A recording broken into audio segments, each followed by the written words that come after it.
Hey guys and welcome back to my channel. This is part 4 of What If Naruto was the Superhuman Maelstrom in Marvel. Before we begin, don't forget to like, share and subscribe, and also go and support the author, link in description. When Naruto opened his eyes, he was not greeted by the sight of the young woman whom he had been sleeping with in a platonic way. Instead, he was greeted with the white, empty space which he was very unfamiliar with. He was lying on his back, turning his head around as much as he possibly could to see where he was. When he was unsatisfied, he sat up, and tried to determine the location which he had found himself in, once again, to no avail. With a hum, Naruto stood as he began to walk around and assessing the current situation. Not in my house. Not in a familiar place. Yet I've been sent here somehow without my knowledge when I was asleep. It seemed rather impossible, but he was taken without his knowing. For such a feat to be done with the presence of someone else right beside him would mean that his kidnapper was devilishly stealthy. Still, an expansive empty space where there's nothing familiar in sight. His expression then turned into slight bewilderment due to a rather outlandish but somewhat plausible answer for the question of where he was now. Is this really? He rhetorically asked. Looking around this alien environment he was placed in, he then muttered, if so, then why have I been brought here during my sleep? As soon as that question came out of his mouth, he saw a ripple in the empty space, similar in visualization to an object hitting a water with tense surface. The ripple was big, and it created a reverberating effect that he could feel with his skin. What could have done that? The question came out unbidden, and another violent ripple followed suit, as if reacting to his voice. The question was answered non-verbally within his mind, and Naruto's eyes narrowed as anger began to overcome him. That beast. So he's the one who brought me here. That sentence brought forth another ripple, but this one was different, as it was bigger and that a giant clawed hand threatened to burst through the ripple to reach him, as if desperate, and it was bounded by some silvery, liquid-like substance that was produced by the empty space that was his mind. Naruto knew to whom did this hand belong to. And that information was enough to make his eyes glow in defiance as he cocked his right fist back, extend his left hand forward and firmly placed his left foot in front. As the Kyuubi's hand threatened to reach him from the other side of the ripple in space, Naruto struck with his right fist, thrusting himself towards the beast's outstretched hand. And then he opened his eyes once more before his fist could make contact, and this time, he found himself in the real world. He blinked several times as his gaze landed upon the still sleeping form of one Satsuki Uchiha. Looking at his surroundings, he saw that he was still in the same sofa that he and Satsuki had been sitting on since last night. His arms were still encircled over her body, and she seemed to positively respond to it as her expression indicated her blissful acceptance of his warmth. Sighing more to himself after what happened inside his own psyche, Naruto then looked for the nearest clock, and found that it was now 42 minutes past 8 in the morning. Time for her to get up. He then nudged Satsuki a bit and softly, he said, "Hey. Satsuki, wake up." Though the girl responded, her reaction to his plea was to groan slightly and then scoop up closer to him and tightened her hold, seemingly finding him as a reliable source of comfort. As a result, Naruto found himself rather trapped. Wonderful. He thought with a little sarcasm even though his face was adorned with a faint smile. After that remark that he made for himself, he heard the sound of the door being knocked 3 times and looked at Satsuki's still unconscious form before one thought came to his head. Simply wonderful. He thought again, this time, it was added with a healthy dose of apprehensiveness. She must be here, thought one Makoto Uchiha about the whereabouts of her daughter before she knocked the door 3 times. It was very possible. After all, she knew that Satsuki went outside and didn't return for the whole night just like the last time when she spent the whole night with Naruto. Satsuki's mother was very certain of this, and so when she was given 7 seconds of silence and lack of response, she knocked the door 3 times again and added, "Naruto-kun. Are you awake?" Makoto then heard the sound of Naruto responding, "Makoto-san. Hold on a moment. I'll be right there." As the seconds ticked away, Makoto couldn't help but thinking this with a wry smile on her face, for a man who can fly at the speed of sound, he sure is rather slow. What could he The smile disappeared and it was replaced with a frown, and this expression from Makoto was what Naruto saw when he opened the door to his house. Makoto-san. Good morning. I assume you're looking for Satsuki. Yes, I am. Makoto answered rather stiffly. Where? I mean, what have you two been doing last night? Naruto took a moment to assess the context of the situation and the implication behind the question that Makoto just asked, and a second afterwards, he quickly answered, we haven't been doing what you're thinking. We just. He then cleared his throat and continued, please don't take this the wrong way, we slept in the sofa. In a non-sexual way. He added to signify his point. Physically struggling to maintain her expression at an even level, Makoto then said, I see. Where is she now? She asked. She's still sleeping. Naruto answered as he reflexively pointed his thumb towards the direction of the living room. Do you want to come in? He then asked rather awkwardly. Slowly, Makoto nodded, sure. She then bowed slightly as she walked past him. Excuse me. She muttered.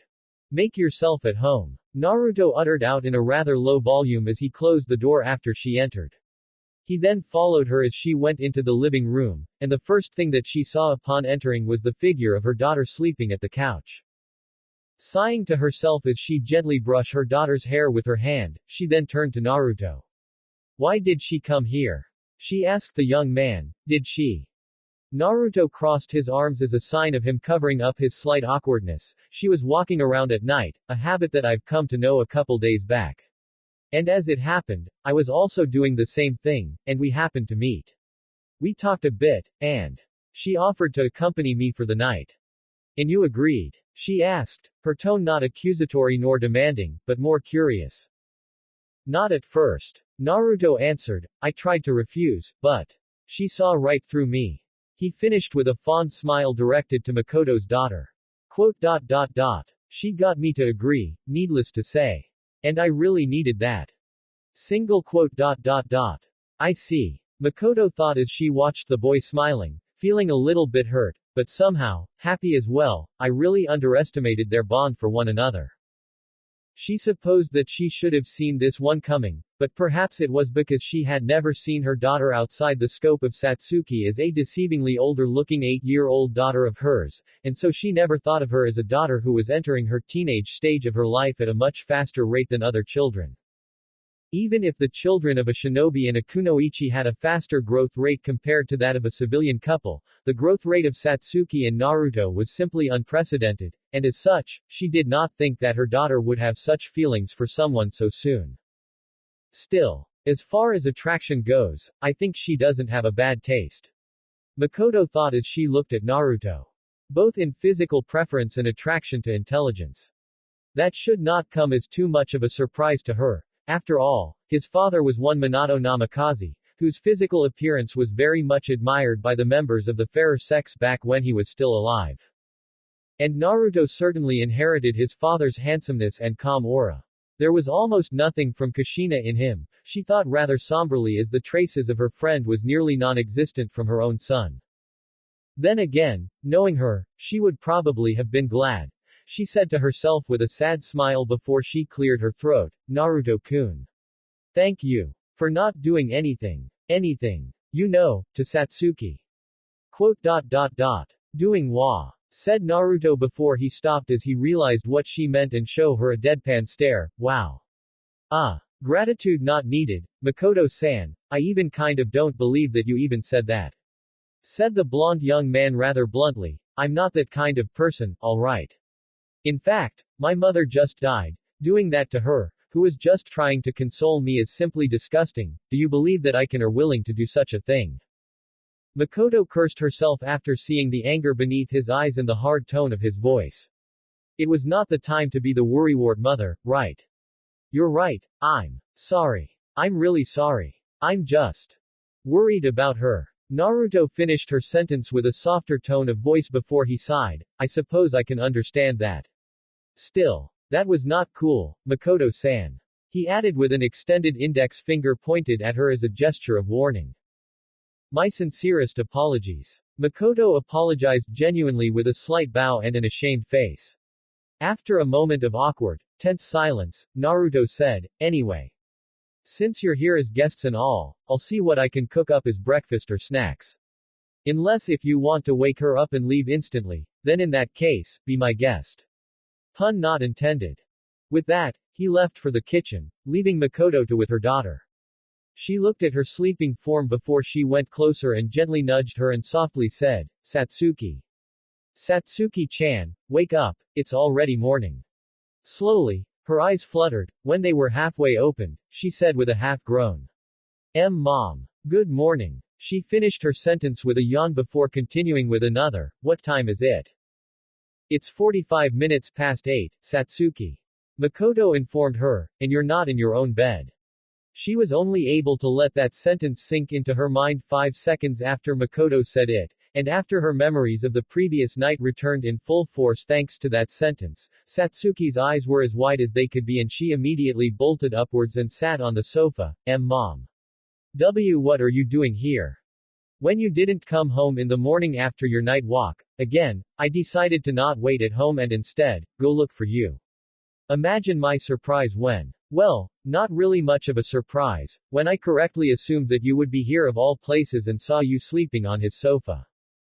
The way Makoto said that sentence with such nonchalance somewhat embarrassed Satsuki, causing her to blush. Mom, Wait, where's Naruto? She asked instead. He's preparing breakfast. For 3 of us. Makoto answered before she turned to kitchen and said this without turning up the volume of her voice. Did you hear that, Naruto? As if you two are next to me. Was his reply from the kitchen. See? She rhetorically asked her daughter before she turned her head to the kitchen again. What are you making, Naruto-kun? She asked without even bothering to speak up, knowing that he could hear her. I'm making 3 toasts. Speaking of which, do you prefer butter or jam? Just butter would be nice, Naruto-kun, thank you. Makoto replied before she turned back to her daughter and sighed. It's alright, I understand why you are here. Naruto explained it to me. She said to her daughter. Satsuki was slightly relieved. At least she didn't have to explain that part to her mother, but the essential question must be asked nevertheless, and you're okay with it? Makoto sighed again as she ruffled her daughter's hair. I'm pleased knowing your real reason for doing this. I guess I'm just too worried over you, thinking that you're still a child. Which is true, to an extent, but the fact is, you are not a small child. In fact, you're almost an adult now. Her eyes watered slightly as she said, 8 years. That's all it takes for my little baby daughter to become a young woman.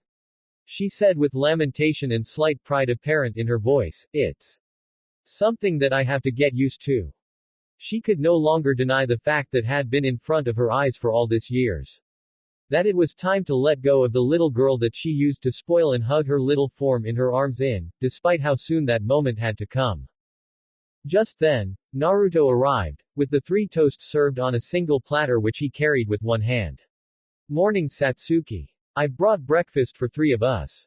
Just simple toasts with butter, I hope you two don't mind. Satsuki shook her head after a moment of silence before she said, not at all. Thank you very much, Naruto-kun, said Makoto to him as she moved to sit beside her daughter. How are you feeling? She said, genuinely worried over his well-being after what had happened. I'm still coping, Makoto-san. Naruto answered truthfully as he took one toast and consumed a part of it before placing the plate on the desk. By the way, Satsuki, I have to thank you for last night. For intruding in when I needed you. He then smiled as he nodded, thank you. Satsuki blushed, but she was more composed as she nodded back and said, I just did what I had to do, Naruto. She tried to be humble. There was a moment of somewhat pleasant silence before Naruto extended his hands to point to the toasts and said, well, go on then, dig in. And so they took the toasts and nibbled at them slightly while Naruto had finished his first bite and was now taking a second one. Oh right, I forgot, I think I have something in the fridge to drink, milk and some juice, do you want anything? He said so clearly despite having a chunk of bread in his mouth. No, thank you, Naruto-kun, that won't be necessary. Makoto assured her after she swallowed that small bite. I take it that the rebuilding is going well. She asked instead, changing the topic of the conversation. It is. Naruto answered, being the one whom nearly everyone called to provide exceptional manpower. He was able to say the progress of the rebuilding with candor, but it's been halted for the moment since the old man is looking for a contractor to help with the rebuilding. At this, Naruto chuckled slightly and said, and I responded by saying that I can do what 100 men can, why would he need to call anyone to help with the rebuilding? Then, his expression turned rather somber, then he answered that I deserve to rest and lie down a bit after mother's death. And that it was not a request, it's an order. So he forced me to agree, saying that he will use some law or something to prevent me from doing any work. He sighed as he nibbled the toast slightly. I've done enough, he said. Even a Superman like you need some downtime after such a loss. With all your powers. Quote. You are still a human inside, a son. And you've lost your mother, so. As a Hokage, I order you to rest. You can return tomorrow, but only if you feel the need to. We can take care of ourselves, with or without you. Naruto finished. After a little bit of thinking, I relented, thanked him, and afterwards, he dismissed me from my work. After taking a fourth bite of his toast, Naruto then said. Still thinking of going back and help though. Are you and the others still working on that, Satsuki? We are. Satsuki answered his question, then she cleared her throat. Ehime, we might not get ordered to take a leave of absence because we have a set amount of allotted time, while you've been doing your job non-stop, without even eating, drinking, or sleeping. All of which, I don't necessarily need, I might add. Naruto said with a small, humorless smirk adorning his face, still. I think I'm going to make the best out of this day off. As he took the fifth bite, leaving his toast as only a smidgen of what it used to be, Satsuki was reminded of what she asked him a couple of days ago. She had asked him out to have a date.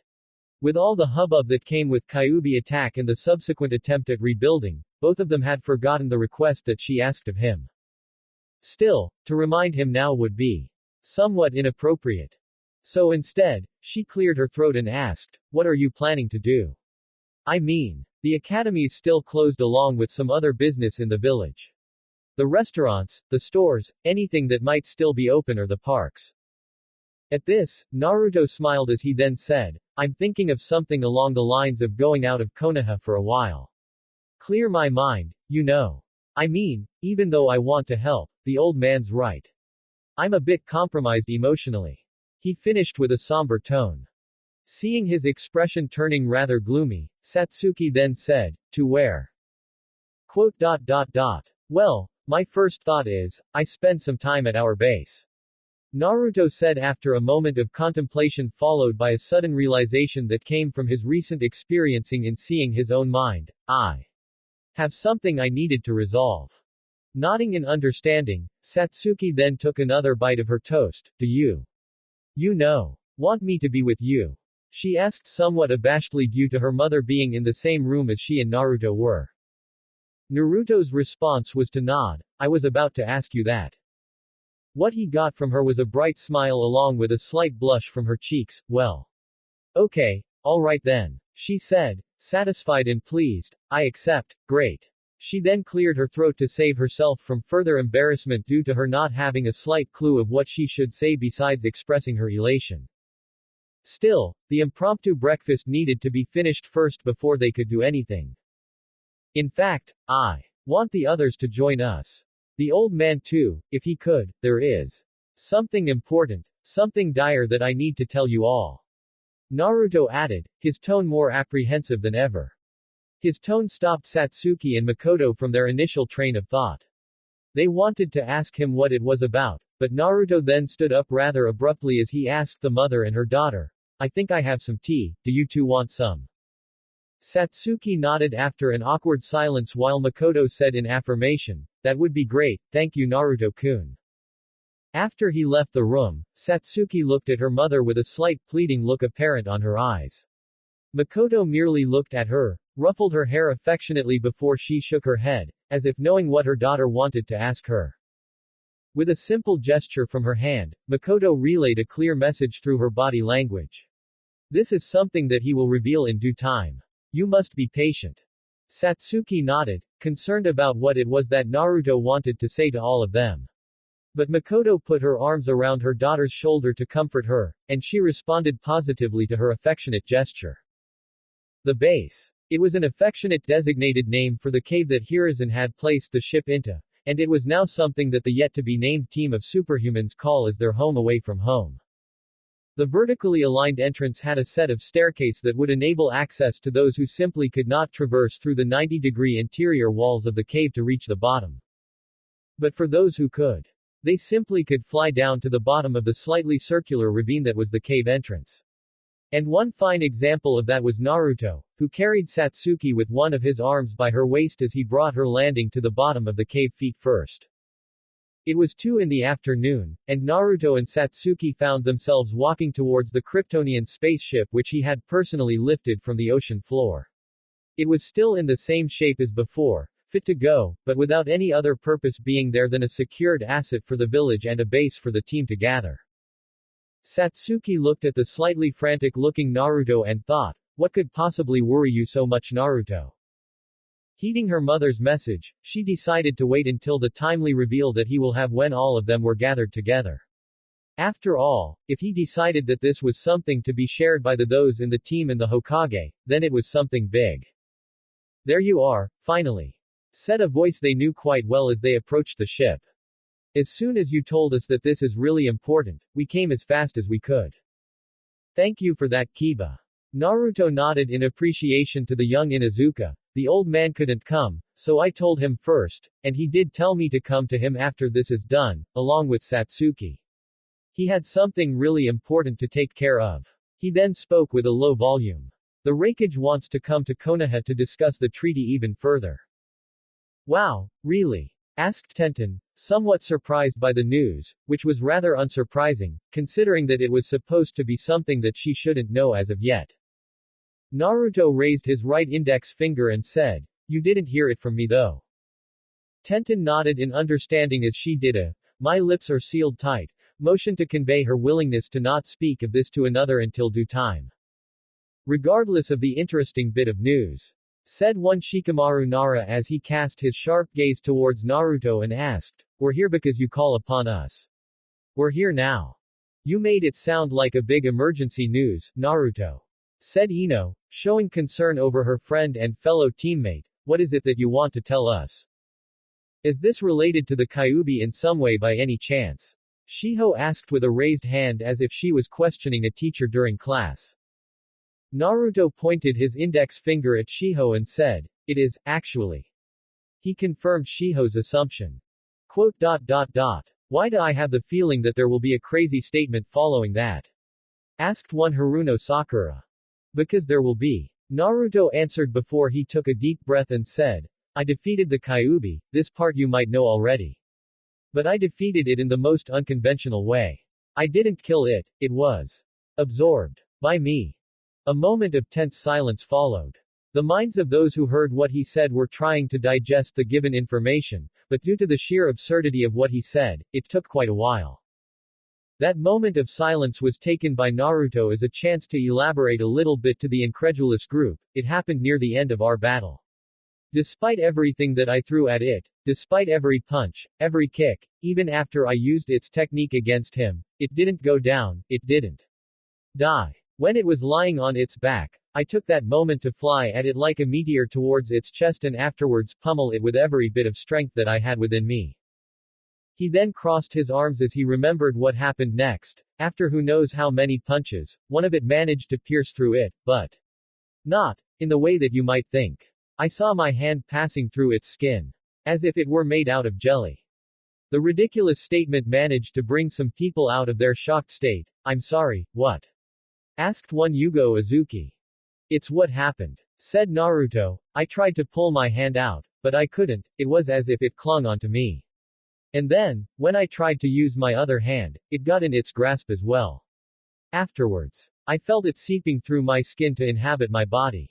I passed out, and when I woke up, he then removed the t-shirt that he was wearing, showing the symbol that he had acquired after the battle with the Kyuubi. I had this mark here. He said as he pointed to the tattoo-like markings on his chest. Yugo opened her eyes to see the markings on his chest, and when she saw it, she immediately came to the possibility that could explain what Naruto had become, a Jinchuriki. But, how is that possible without any use of Fuinjutsu? This morning, Naruto began again, I was somehow brought into my mind by this chakra entity. There, it tried to reach me, I don't know why or how, but it deserves to be investigated, at least in my opinion. Naruto then said one question, I want to enter my mind and confront the beast again, ask it some questions if need be. What do you guys think? There was a few seconds of silence before Shikamaru said, I'm in favor of the notion. Naruto nodded and said, okay, we will have a vote then. Anyone in favor say aye and those against it say nay. This time, it was Satsuki who put her insight in. Naruto, what do you plan on doing once you get there? She asked, what do you want out of this? Answers. Payback. The answer to such question made out of concern was an honest one, I don't know. I just want to make sure that this tenant of mine won't cause any trouble. I'll be sure to preemptively act accordingly if it wanted to. This was a conundrum that needed to be resolved as soon as possible. Absorbing the Kyuubi. Such a thing was definitely something worthy to be warned of, especially since the absorber did not mean for that to happen. I say aye, said Ino, and if you want my help accessing your mind, I'll help you. Naruto nodded in gratitude towards the pale blonde-haired girl, thank you for that Ino. Aye, said Shiho with a raised hand, out of habit perhaps, I mean, if I were you I want to get to the bottom of this. But Naruto, you have to keep yourself together when facing this beast again. What it did is not something you can easily forget, but you need to keep yourself calm when facing it again. If you can do that, then my answer will be aye, said Sakura before she asked, can you? I'll try my damnedest, said Naruto with a determined expression. Sakura nodded back, deciding to trust his word on it. Now, there were 4 who agreed among 8 who needed to vote. Aye, said Kiba and Tenten at the same time. Somewhat caught by surprise, they looked at each other with a shared shocked expression on their faces before they returned to their friends, with Kiba being the one who spoke first after the slightly awkward situation. Yeah, aye. You have my approval as well, Naruto. Tenten added. So that's 6 out of 8. Naruto said before he took a deep breath, well, that's settled then. Ino, I need you to be prepared, okay? You and we're going to walk on uncharted territory here, so if you want to take a moment to compose yourself, do it as long as you want. Ino nodded, alright, she said rather breathlessly, finding herself somewhat afraid. In the meantime, I will do the same as well. We'll wait at least 10 minutes. And then we will begin. Agreed. After a collective but unsynchronized nods from the members of the team, Naruto nodded back, good. I'm sorry for bringing you this news at such a short notice, guys, but this is really important. We understand Naruto, said Yugo, this is a big problem, something that could threaten the village if left unchecked. You did good by bringing this to our attention. He then felt Satsuki's arm wrapped around his shoulders, and he turned and saw her looking at him with nothing but concern for him in her eyes. Just don't lose your cool in there, okay? I know it's not easy, but you need to find out why you were able to absorb it, somehow. I know. Naruto answered with a small sigh, but how do you propose to do that? Talk to it, was her first suggestion. After a moment of unblinking stare from Naruto that somewhat set her on edge, Naruto said with a shrug. It might just work. 10 minutes 43 seconds later, Ino and Naruto could be found sitting across each other separated by a small table located within the small mess hall of the Kryptonian ship, surrounded by their teammates who were looking at them apprehensively, for the situation that they had found themselves in was one that they never thought would experience. Ready? Naruto asked Ino, who seemed to be quite nervous. She responded with a light laugh and said, considering our positions, I should be the one asking that question. Naruto chuckled back in response, anyway. Tell me what I have to do to make this work. Ino took a deep breath to calm herself down before she looked at Naruto right at his eyes. Every member of the Yamanaka clan follow a saying. The strength of one's mind depends on the foundation it is built on.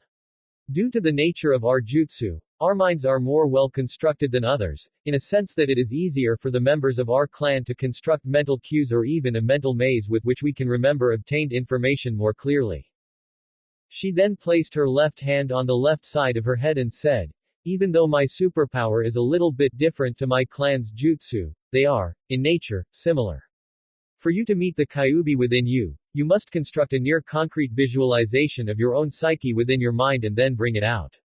Ino then took a breather before she said, and that is where I will help you. Though you can do it by yourself, it would take days of training, so I will use my power to guide your mind into creating a visualization of your psyche that would suit you best. Do you get the gist of what I was saying, Naruto? Naruto nodded. Using your telepathy, you'll help my mind create a visualization of my psyche so that I can interact with the Kyuubi. Got it. He said with a thumbs up, but you need my participation too, right? Ino nodded. Yes. You need to imagine something that would best suit your mind to become a constant which you can always remember, so my advice is to make it familiar. Understanding it well enough, Naruto nodded once again, feeling as ready as he could be to resolve this problem that he had found himself in. Very well then. Let's start, shall we? Naruto then closed his eyes, and what followed afterwards was the familiar feeling of Ino's power seeping through into his brain and reaching his mind. Open your eyes. Doing as her voice told him to, he found himself in the void white room once again, the representation of his yet-to-be-built psyche in which nothing was yet constructed into existence. The moment he entered, he saw the familiar ripple, and with narrowed eyes, he sternly said to the beast waiting behind that barrier, patience. With that, the ripple stopped from materializing. Naruto waited for 5 seconds before he said, that, my dear Ino, was the Kyuubi, in case you didn't notice. Quote. As a matter of fact, I did. Ino's voice echoed throughout the area. Okay, try to picture an image of an environment, preferably a familiar, easy to be recalled from memory and if you could, wide enough for the Kyuubi to be able to materialize. Naruto smiled slightly as he said, simple enough. It took 2 seconds for Ino to help his mind bring forth the image that he was picturing. It was a rolling green hills that stretched on for miles and miles, creating a seemingly endless horizon whenever one decided to land one's gaze upon, be it towards north, east, south, and west. There. Is this good enough? He asked Ino. Quote. Better than I expected actually. Have you been here before, Naruto? Yeah. Naruto answered with a wistful smile, once or twice. It's not located anywhere in the elemental countries. Huh. Okay. Moving on, now. She went silent for 3 seconds before she finally said, now this is the moment where you bring out the Kyuubi. I'll only help your mind to weed it out, but afterwards. There's no telling what might happen. The mind of a gigantic, powerful, sentient chakra being was not something that Ino Yamanaka had an experience in dabbling before. At this moment, if the Kyuubi were to be materialized, bypassing the barrier that prevented it from entering Naruto's consciousness, Ino will enter a territory of telepathy that she had never been in before. From this point on, the possibility of it turning bad was quite stellar, due to how much of an unknown factor a Biju really was to their eyes. Quote. I'm ready, Ino. Naruto's statement was filled with resolve. He heard the sound of the young Yamanaka sighing before she said, well. Here goes nothing. Then the intensity of the ripples increased several folds. This time however, the ripples were not violently reverberating, but calmer, as if controlled, as if guided. And it was clear to Naruto that Ino was controlling the rate of the beast's materialization within his mind through her power alone, and she had it under her control. Then abruptly, the rippling stopped, as if disappearing. And with that, he realized. So was Ino's presence. Afterwards, a massive shadow began to loom over Naruto. Ino. What happened? Why did you? Ino. Sakura's frantic cry over Ino's sudden collapse as the pink-haired girl cradled over her unconscious form brought the feeling called dread to those who were there and saw what happened. Ino passed out in the middle of it all, as if exhausted and pulled herself back, or even worse than that, pushed back by a third party. Satsuki moved towards Ino and she pleaded, Ino. Please, wake up. Naruto is in his own mind, with no way out, alone with With the beast. Only you can bring him out, so please Ino. Wake up. Naruto was still sitting in his chair, his eyes were closed and it was clear that he was still within his mind. Great. Now what do we do? Asked Kiba, who seemed rather uneased by how the event unfolded. We wait. Shikamaru said rather calmly. Either for Ino to wake up, or for Naruto to solve this Kyuubi problem on his own. But we can effect the former. Get Ino to lie on a bed, Sakura. Watch over her in case she wakes up. Anyone else want to come with Sakura, go ahead. Those who don't will wait here for Naruto. The visage of a monstrous fox with slitted red eyes gazing down upon him was something that Naruto saw when he turned and looked up to the source of the looming shadow. Kyuubi. Said Naruto as he tried to rein his rage in. In response to Naruto saying its designated name, the beast opened its jaws slightly and laughed, a throaty, deep, guttural laugh that befit the image of a demon-like entity, quite an observant one, aren't you? It said rather sarcastically, who is it that helped you achieve this? I sensed the presence of another in your mind earlier. Though I've pushed them out, they are quite strong, I have to admit. Naruto's eyes widened, what have you done to them? He said, not wanting the Kyuubi to know who Ino was. The beast grinned and said, not to worry. I didn't do anything else beside pushing them out. After all, I loathe the idea of having a third party being involved when I want a private conversation. Naruto's right eyebrow was raised in confusion, you wanted to talk? He asked, not expecting Satsuki's suggestion to be something that the beast wanted to do with him in the first place. About what? About the reason why I bound myself to you. It answered. I wonder why. Naruto said with a deadpan tone of voice that could cut steel if it were to materialize into a concrete, solid construct, and in case you're not really observant, I am not happy with this. You have no reason to be otherwise anyway. Kyuubi added. You're real smart. Then you must know why I loathe this new arrangement. Said Naruto as his rage began to bubble up to the surface, or did you forget the fact that it was you who killed my mother? At this, the Kyuubi showed an expression that Naruto didn't expect. Confusion, if not that, bewilderment. Your mother. No, I did not. Naruto gritted his teeth before he jumped towards the beast's head and punched it square in its jaw, sending it skidding against the ground for several feet. Yes. You did. Naruto said in the coldest tone of voice as he floated in the air, looking down upon the downed beast. Though hurt, the Kyuubi gritted its teeth and yelled, as I recall, I did not. Wah! It then stopped and began to think. After a moment, it then looked at Naruto again and said. Wait a minute. The hospital. So you do remember. What was her name? Why do you care? Naruto asked with gritted teeth. Because when the energy that made me was used to blow up that hospital, it was not because I want to do so. The Kyuubi replied rather hotly, I was used. A tool, a weapon, they chained me into a vessel without my consent and did what killed your mother. Naruto's expression turned from anger to one of befuddlement, of slight disbelief. Who used you? He asked, wanting to know the name of the one who tried to destroy the village using the Biju. An Uchiha. Answered the Kyuubi. He goes by the name of Madara. Madara Uchiha. Naruto muttered, etching the name of the man to his memory, swearing that he won't ever forget it. He then looked at the beast in the eye again and asked, do you know where he is now? No. The Kyuubi answered his question truthfully, as a matter of fact, I do not. When they sealed me in that vessel, they put severe limitations on me, and the only reason why I was able to enter your body was because you are much stronger than the creature that they had put me into. Much more influential, much more dominant. It then began to stand up once again after Naruto's punch. I tried to escape, and when that chance came to me in the form of you, I took it. It was never my intention to attack your village, as I don't really like humans.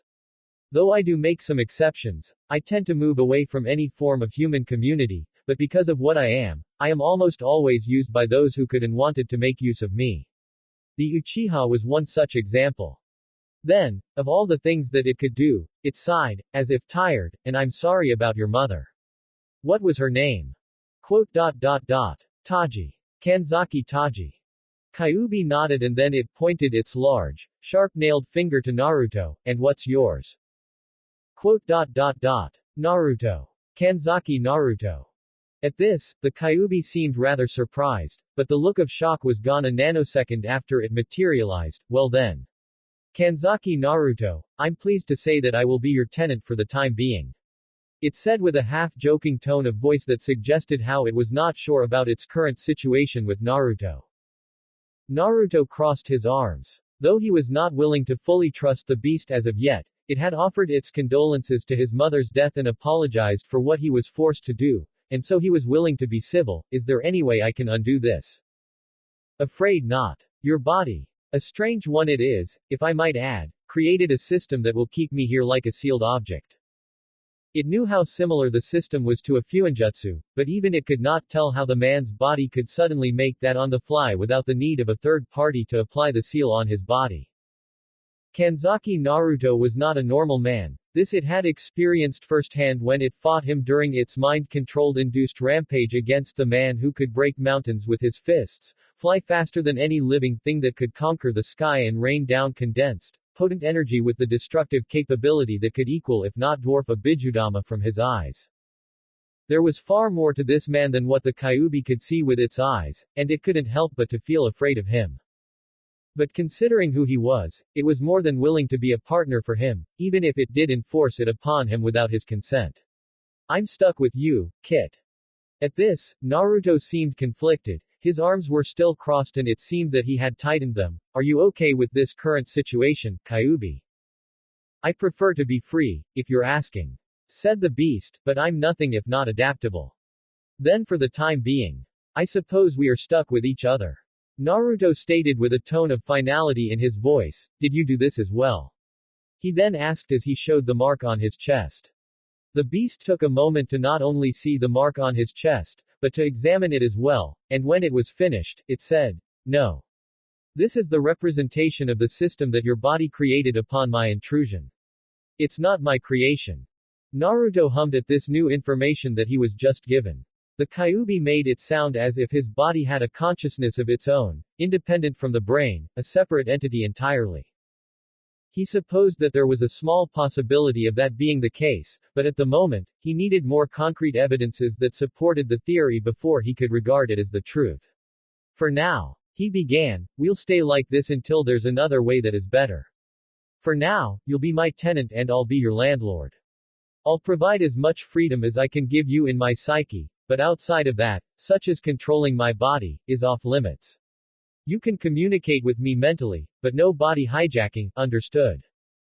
The Kyuubi nodded after a moment of appraisal, as it found itself impressed by how quickly he composed himself in deciding what should be done. Now, there are a small group of people near my body that wants to know if you're posing a credible threat to the village. From what I heard from you, I am willing to believe you, but the others might need convincing. Hey, even though I said that I don't really like humans. That doesn't mean that I want to kill them all the moment I lay my eyes on any one of them. The Kyuubi replied rather indignantly. That reason might be something that they will accept for sure. Naruto said half sarcastically. I'm sure. Kyuubi shot back. Certain. Absolutely. Naruto sighed as he shook his head, finding that he would be the host for a feared gigantic chakra being was something else. But he didn't expect the demon-like entity to actually be rather affable. All right then. Do you have anything to add on this? Agreement. Even saying the word, agreement, with the being in front of him felt rather bizarre.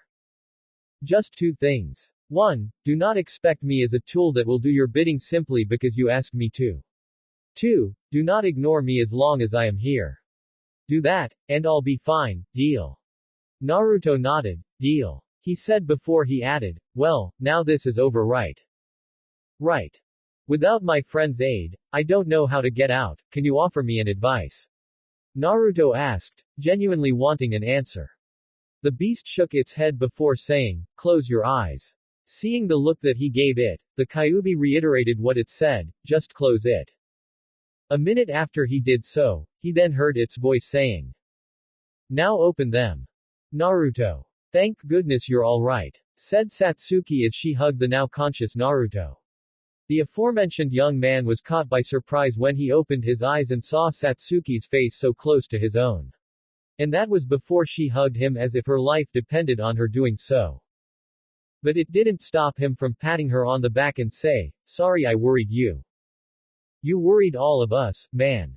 He heard Kiba's concerned voice, making him turn to face the young Inuzuka as Satsuki began to relinquish her hold over him. "Ino suddenly went unconscious while you were there, doing gods know what with the giant fox. We were terrified. Sakura is with her now, along with Yugo and Shiho," said Tenten. "Still, how did it go with the Kyubi? Did you two talked, or something like that? 'Cause you didn't exactly show what was going on inside your mind." Seeing that all of them were looking at him rather expectantly, he answered with a nod of his head, "Yeah. We had a little talk, we worked things out. And it's safe to say that he won't endanger our lives as long as he's with me. They can have my word on that," said the Kyubi through the mental link that Naruto had unwittingly established. "He promised not to," Naruto said, reiterating what the Kyubi said with his own words. At this, he received blank looks from his teammates, but nevertheless, they have substantially calmed down. "I should take a look on Ino," he said as he stood up. Even though he could see her from afar using his power, he felt compelled to actually go to her physically. "Where is she?" After his question was answered by Shikamaru, who pointed at the direction, Naruto nodded and walked away, with Satsuki following him close behind. "You didn't hurt her, did you?" "HMPH, any crippling effects that she's experiencing will disappear. I just pushed her consciousness away from yours, albeit rather forcefully," said the Biju. "Besides, her ability to rein me within your mind shows the extent of her telepathic power, which is impressive. Tell me, what do you call yourselves?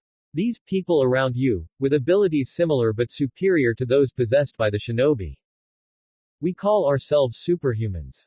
"Ha! A fitting name. Overhuman. Ha ha ha ha ha." The Kyubi laughed for a good couple of seconds before he added, "Is the female Uchiha one of yours too, Naruto? The one who is rather loyal to you?" Satsuki. "Yeah, she is. Why? I have a vendetta against the Uchiha in general. So forgive me if I'm a little cautious around her." "Hey, she mean you no harm," Naruto warned the giant beast residing within him. "Besides that, she's my friend, my best friend, so don't go expecting me to share your suspicion." If you say so." Reaching the room where Ino was, they found her awake, but seemingly tired. When she looked at Naruto, she immediately went yelling, "Naruto! Are you okay? I'm so sorry, my mind was pushed away by the Kyubi, I couldn't." "It's alright," Naruto said as he raised his hand to assure her. "Nothing goes horribly off the rails when you were unconscious, the Kyubi and I came to an understanding. It's okay Ino, calm down." She did calm down considerably after that, really. "Okay then. Phew. Hey, sorry but I was really worried." "Are you alright though?" Naruto asked. "Oh, I'm fine, it's just that the Kyubi pushed me away so suddenly that the mental feedback made me unconscious for a while. Never experienced that before, so that's why. You know." "Well then," Naruto then said, finding that the Kyubi problem had been resolved in the best way possible. "I suppose that this meeting is over." Things could have been a lot worse than this. Mulled the Kyubi within Naruto's psyche. Sure, being split apart into two parts is not pleasant, but at the very least, I'm with her son now. The beast then laughed under his breath. Still, this does mean that she had been given lies ever since the very beginning. Good thing that the Uchiha bastard sent one of his goons to kill that despicable Uchiha imitator. But then that leaves the old monkey. Hey, she will have a field day with the old rotten bastard. It pleased the beast when he realized who it was that the sorry excuse of a vessel that Obito Uchiha had placed him into was fighting. He felt familiar to the Kyubi, and how could he not? After all, he was touched by his energy during that time when he managed to break free from the manacle that was the seal in the abdomen of one Kushina Uzumaki. His current manacle was rather gilded, certainly, but the visualization of the rolling green hills was quite a welcome change from the dank sewer that the red-headed woman used to have as his place. Plus, there were no visualization of a cage for him to stay in, something that he could appreciate. She will be pleased to know of your existence, boy. If she will ever return here, that is. Somewhere in the land of hot springs. It was a small but bustling community due to its main function as a place where people who wanted to have some fun gambling or being a tourist that wanted to try every flavor of the city until they were satisfied. Amongst the crowd, one's gaze could be stolen by the visage of a woman with long, beautiful red hair that seemed to have a mind of its own. The physical form of the woman herself was not that bad to look at either. She was wearing a yellow-colored, sleeveless kimono blouse held over by a simple black obi tied on her abdomen over a short-sleeved black tight shirt that was visible from the lack of sleeves of the kimono blouse. Along with that, she also wore a skirt, albeit one that barely reached her knees, possibly made for combat purposes, and a pair of black strapped sandals with sleeves that reached below her knees. The woman also wore a pair of net wristbands colored in gray, a pair of wristbands which were modified slightly by the addition of intricate markings drawn upon the surface of the wristbands. Though certainly she was stunning and very distinctive, in a sea of people, some individuals might be missed by the eyes of others. And thus, it allowed her to hear things without the knowing of the speakers. Hey, did you hear? Yeah, about the Kyuubi attack in. Her ears picked up bits of conversation within the sea of people that got her interest piqued, and she began to focus her hearing. Konoha's having some trouble. No kidding, a Bijuan. But I heard that. Oh yeah, the story of the flying man, right? You reckon that's true? I don't know, got me curious though. Excuse me. Unable to withhold her curiosity any longer, the red-haired woman approached the two men who were talking. She smiled rather radiantly as she flicked back her long hair with her slim fingers. I can't help but overheard your conversation. Could you trouble me with the details? It seems like an interesting story. One of the two men chuckled and said, well, how could it be? I mean, it's not every day you hear the story about a man defeating a demon with his bare hands and can fly. But we're not really certain if it's true or not. We just heard this story from a friend of a friend. Said the other man. He was unlucky enough to be in Konoha a couple of days back, but he was lucky enough to survive, and when he got back, he told us this outlandish story. It's so out there, we don't even know it's real. Go ahead and tell me anyway. Said the woman as she took a seat, wanting to be told the story. Even if it isn't true, then at least it should be entertaining. When Naruto dismissed the impromptu meeting between his teammates to figure out the Kyuubi problem, almost all of them could be seen entering the village's gate together late in the afternoon. Thanks to their newfound fame, all of them were recognized by the masses of Konoha. Their faces and names were known to the villagers whom they had helped or saved during or after the attack that befell the village. And it was no surprise that they were greeted by many people when they were seen. It was a pleasant feeling, to be sure, but their fame was something that they didn't expect would stay, and so they had learned not to be too used to the recognition and the adoration. Out of the team, there were only a few that had left the base when Naruto declared that the meeting was over. Naruto had a reason to leave, which was to go to Hiruzen, as he had asked him to meet him. Along with that, he thought that Hiruzen might want to know the name of the one who launched the failed attack that took the lives of some of the people in Konoha. And the one who followed along with him was Kiba, Tenten and Satsuki. Say, you two. Satsuki began to speak to the Inuzuka and Tenten. Yeah. Kiba and Tenten asked at the same time, prompting another shared look between the two of them at how these moments of freakish synchronization seemed to be increasing this day. Satsuki was a bit amused by this, but she withheld her laughter and asked, are you two involved with one another? You know. Because you two are quite. Hey, look who that is. Hearing the familiar sound of the Mad Dango woman, the four of them turned towards the source of the voice to find one Anko Mitarashi grinning as she, along with her entourage, walked towards them. One other thing that came with the fame was the offers of friendship and gratitude. Whether it came in the form of verbal gratitude, presents, or some friendly lunch or dinner or late-night drinking, which was not really their thing, considering that they never had one. Anko Mitarashi had offered some session of lunch before, involving another kunoichi who was with her at the time, but they had to decline due to them having their own activities for them to do. It seemed that Anko Mitarashi was not one to give up after the first try. This time, she brought more than just the raven-haired, red-eyed kunoichi. She also brought 3 men, 2 distinctive-looking men and 1 mind-bogglingly peculiar-looking man. Anko-san, said Naruto with a nod, as always, the polite one of the bunch. Heya. She greeted rather energetically. So what are you guys having here? A double date. 'Cause all four of you look the part.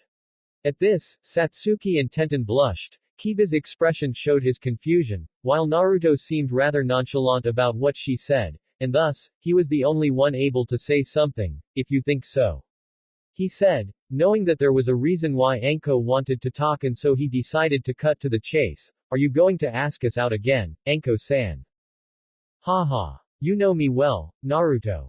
Responded the vibrant woman, so what do you say? I want to introduce you all to my friends here through a friendly dinner. At this, Kiba shrugged, sure, I could eat some free food.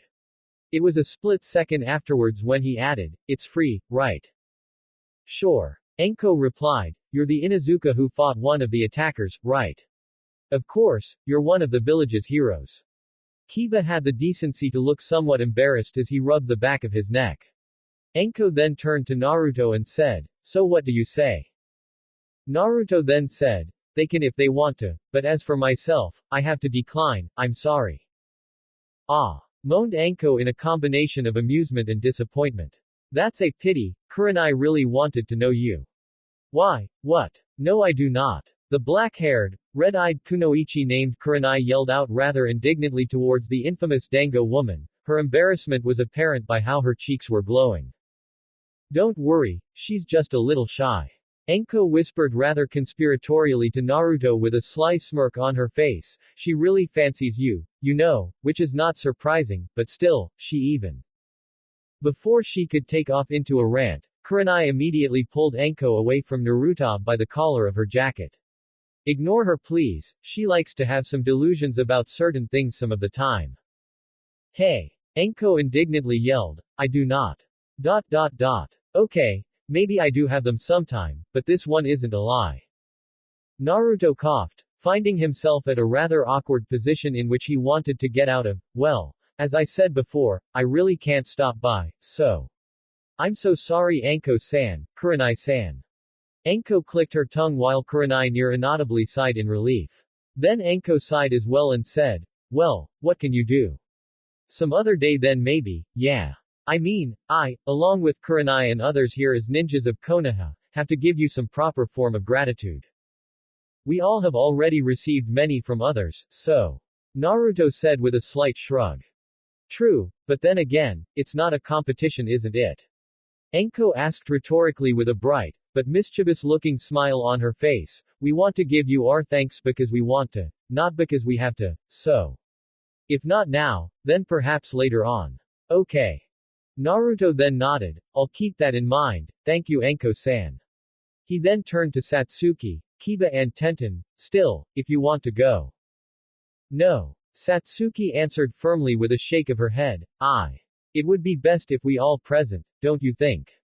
She asked rhetorically before turning to Kiba and Tenten, it wouldn't be fair to the others. Kiba grumbled in slight annoyance, but he pretty much accepted, oh alright.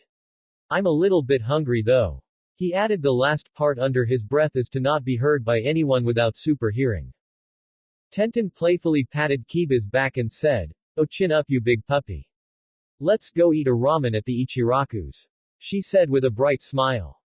Naruto shook his head as he said, well. I suppose we'll see you someday for that offer, Anko-san. Got it. Don't be too long though, who knows? I might be spending all that money on a hot date instead of you guys. Said Anko with a playful wink. Or spending it all on some ludicrous stuff. Added the chin-bearded shinobi. Or on some lotteries. Added Kurenai. Or other such unyouthful things. Added the shinobi clad in the eye-catchy green spandex as he pumped his fist in slight anger. Quote. Right. Or that. Anko said with a sweat drop trailing down from the side of her head into her neck. Then we will see you later Anko-san, Kurenai-san. Naruto said with a nod before he left with the others. The 5 adult shinobi looked at the retreating figures of the superhumans for a second before Anko ordered them all to move along to continue with the dinner. However, one figure amongst the 5 took a moment longer than the others to look at Naruto before deciding to leave with his friends. He was a silver-haired shinobi whose face, save for his right eye, were covered in his mask. Kakashi Hatake was his name. And he was one of the few who knew the true identity of the hero of Konoha. 3 knocks on the door and the reminder of how he had ordered a certain someone to come to him later in the day made Hiruzen knew exactly who it was behind that door. Come in, he said, not tearing his gaze away from the paperwork that he was examining. Naruto entered, along with Satsuki. The two of them seemed to be quite inseparable, this Hiruzen noticed. It was more than just sharing the experience of losing someone they care about, what they have was something more profound. Naruto. I see you've talked about the Kyuubi problem with the others. Hiruzen said. Yup. I did.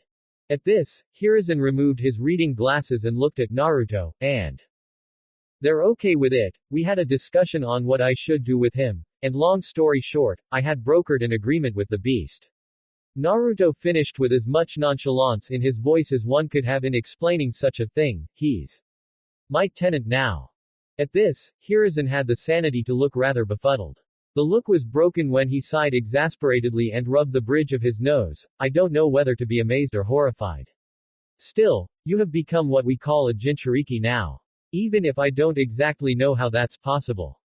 It's my body apparently. It responded accordingly when the Kyuubi entered my body. Said Naruto as he traced his hand over the mark on the center of his chest, beneath the shirt that he was wearing, even got myself something like an intricate seal through it all too. Satsuki then asked something that she picked up on, what is a Jinchuriki? Jinchuriki means human sacrifice. Aptly named for the purpose that this human is assigned to, which is the sealing of a biju. Answered Hiruzen, it is something that we rarely discuss in the academy, simply because how horrible it is to become one. To live with an entity more powerful than a normal human inside one's body for the sake of containing that much power inside a vessel to be used later on. Such a concept is why these people are called by that designation. The oldest man in the room then stood up. However, your circumstances is not known outside the few of us who really saw what you did with the Kyuubi or whom you had told. After all, the method in which you absorbed the Kyuubi was unorthodox. He then cleared his throat, to change the topic before he got too immersed in the grim topic that was Jinchuriki. But not before he asked one final thing, is it willing to cooperate? It won't harm us. No, I'm not. But keep calling me it, and see what happens. He will not. Said Naruto, emphasizing on the noun that he used to call the Kyuubi. He won't, okay. He might have had a hand in killing Mom, but he was used, or so he said. Used? Hiruzen asked, his curiosity piqued. By whom? His name was Madara Uchiha. Answered Naruto, not missing the look of surprise that plastered Satsuki's face. What? She nearly yelled out the question, who is this Madara Uchiha? That's impossible. Hiruzen said, his face betrayed his bewilderment. He's a figure that helped creating Konoha as it is now with the help of the first Hokage. And he's dead because of the disagreement between the two of them. Hell, we even built a monument dedicated to their battle, and the Kyuubi said that he's still alive. It's a hard sell, I know, especially when one has been branded as a demon for as long as one has lived. The Kyuubi dryly remarked on Hiruzen's disbelief. Still though, considering that me and my kind have been used as a weapon several times in the past, one would think that when we seek to destroy something it's to fulfill the purpose of those who have control over us. Look old man. Naruto began, even though this Madara Uchiha figure might just be a fabrication of his own making. Hey. It stands to reason that there's some purpose that Kyuubi's attack would fulfill, no? Said Naruto, if not the real Madara Uchiha, then maybe it's someone else who wanted Konoha to be destroyed. After a moment of consideration, Hiruzen said, well, there are a lot of people that want Konoha to be destroyed, but to control a biju, especially the Kyuubi, they would need something that could give them an advantage. Remembering the historical battle between the first Hokage Hashirama Senju and Madara Uchiha, Hiruzen knew that one thing that could control the Kyuubi was a powerful Sharingan user. But even the appearance of the Kyuubi surprised him. After all, with all those hubbub with the escape of a certain incarcerated person a couple of years back that he had to deal with. Hiruzen cleared his throat again before he said, never thought I would say this, but I think the Kyuubi deserves the benefit of the doubt. Ha! Well, that's a first of such sentiment from these humans. Quiet down, will you? Naruto said back mentally to the beast. When all that he could hear in his mind was the deep, guttural laugh of the amused beast, Hiruzen continued, anyway. I'm moving on to the reason why I called you here. He said, putting the Madara Uchiha conundrum on the back of his mind for now. As you may know, we have a shortage of medic nin available in Konoha. The hospital explosion took the lives of many good medic nin, and we have some trouble in adding their numbers due to lack of experienced, veteran medic nin that could teach any prospective ones. Hiruzen began his explanation. I have a solution to this problem, and it involves finding a certain someone. A medic nin of a legendary reputation that Konoha used to have before she left. Do you know the name of Tsunade? Quote. Can't say that I do, old man. Naruto answered honestly.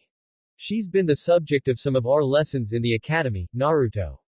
Answered Satsuki. Tsunade of the Sannin, granddaughter of the first Hokage and part of the trio of the most legendary three-man team of ninja in Konoha. Got that right in one, Missy. The sound of a new voice butting into the conversation made the three people in the office diverted their attention to the newcomer, who happened to be an old man with hermit-style clothing, an image completed with his long, spiky, somewhat disheveled white hair and the red-colored paint trailing down from the bottom of his eyes to his chin. What was striking about the man was that he entered through the window, which was a low-level security breach, but it seemed that Hiruzen did not mind him doing so. In fact, it seemed that he was a little bit exasperated by what the hermit did, as if he had been doing this for as long as they have known each other. Quote. And that brings us to this introduction. Said Hiruzen with an exasperated sigh, Naruto, Satsuki, meet Jiraiya. He is one of the Sannin, and used to be my student when he was a genin. The man named Jiraiya grinned as he saluted, pleasure to meet you, Satsuki, Naruto. Likewise. Naruto replied rather uncertainly to the old hermit before he looked at Hiruzen again, what is he doing here? He asked. He's here because I messaged for him to come back.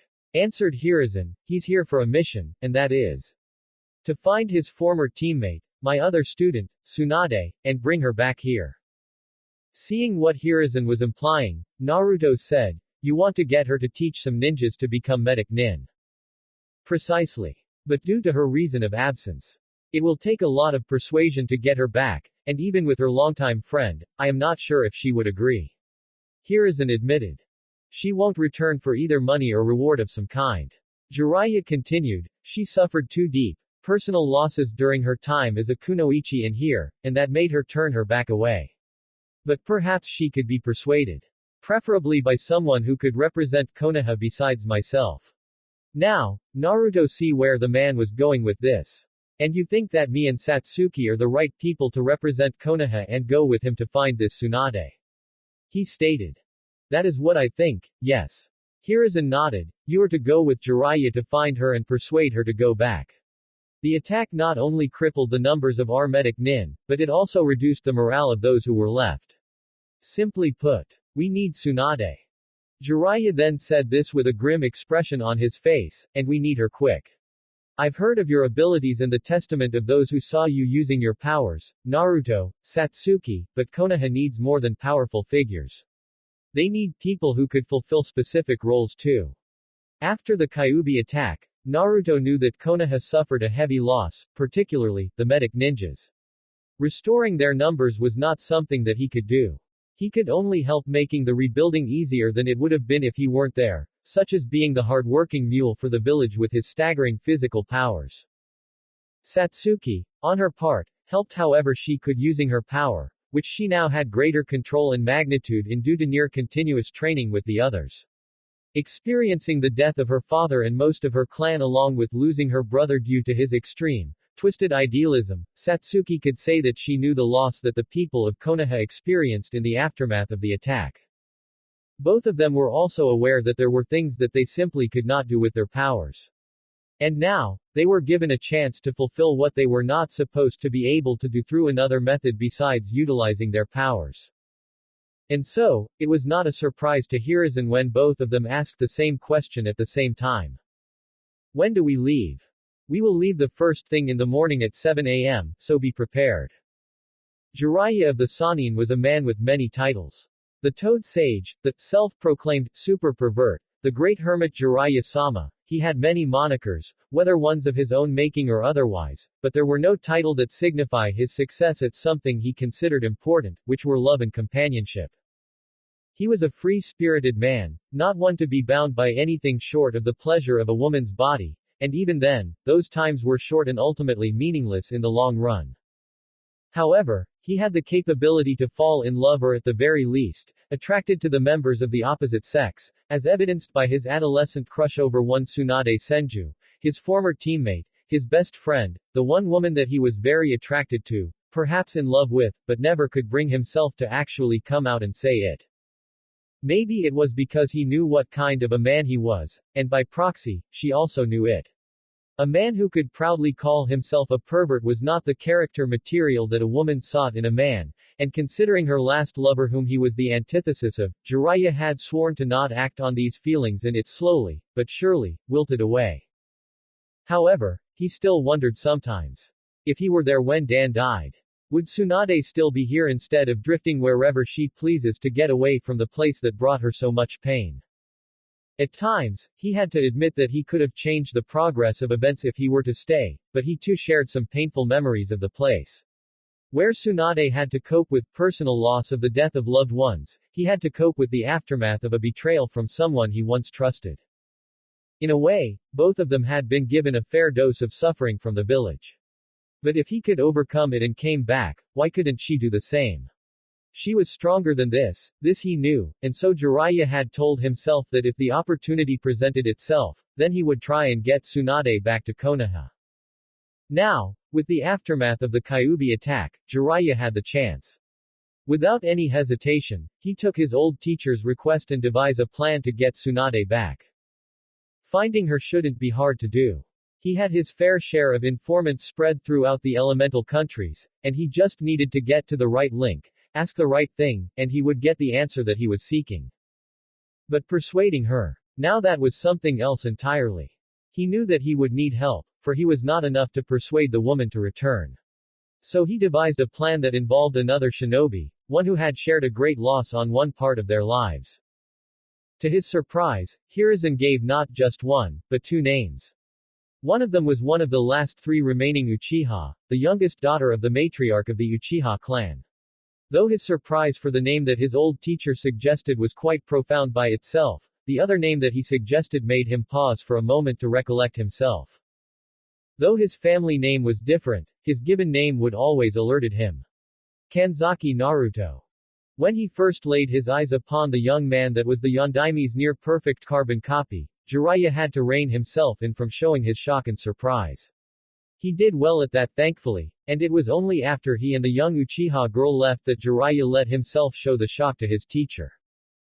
He was told of how he was adopted by the Anbu medic Nin who helped Kushina during labor, and how she died during the Kyuubi attack that caught all of them off guard. Jiraiya felt sad for the boy. It was not enough with Kushina, but his adoptive mother who cared for him very much and had taken good care of him for 8 years since his birth was also taken away from him. Being a hermit and a spy, he rarely got in touch with the news of his own village for the past couple of years.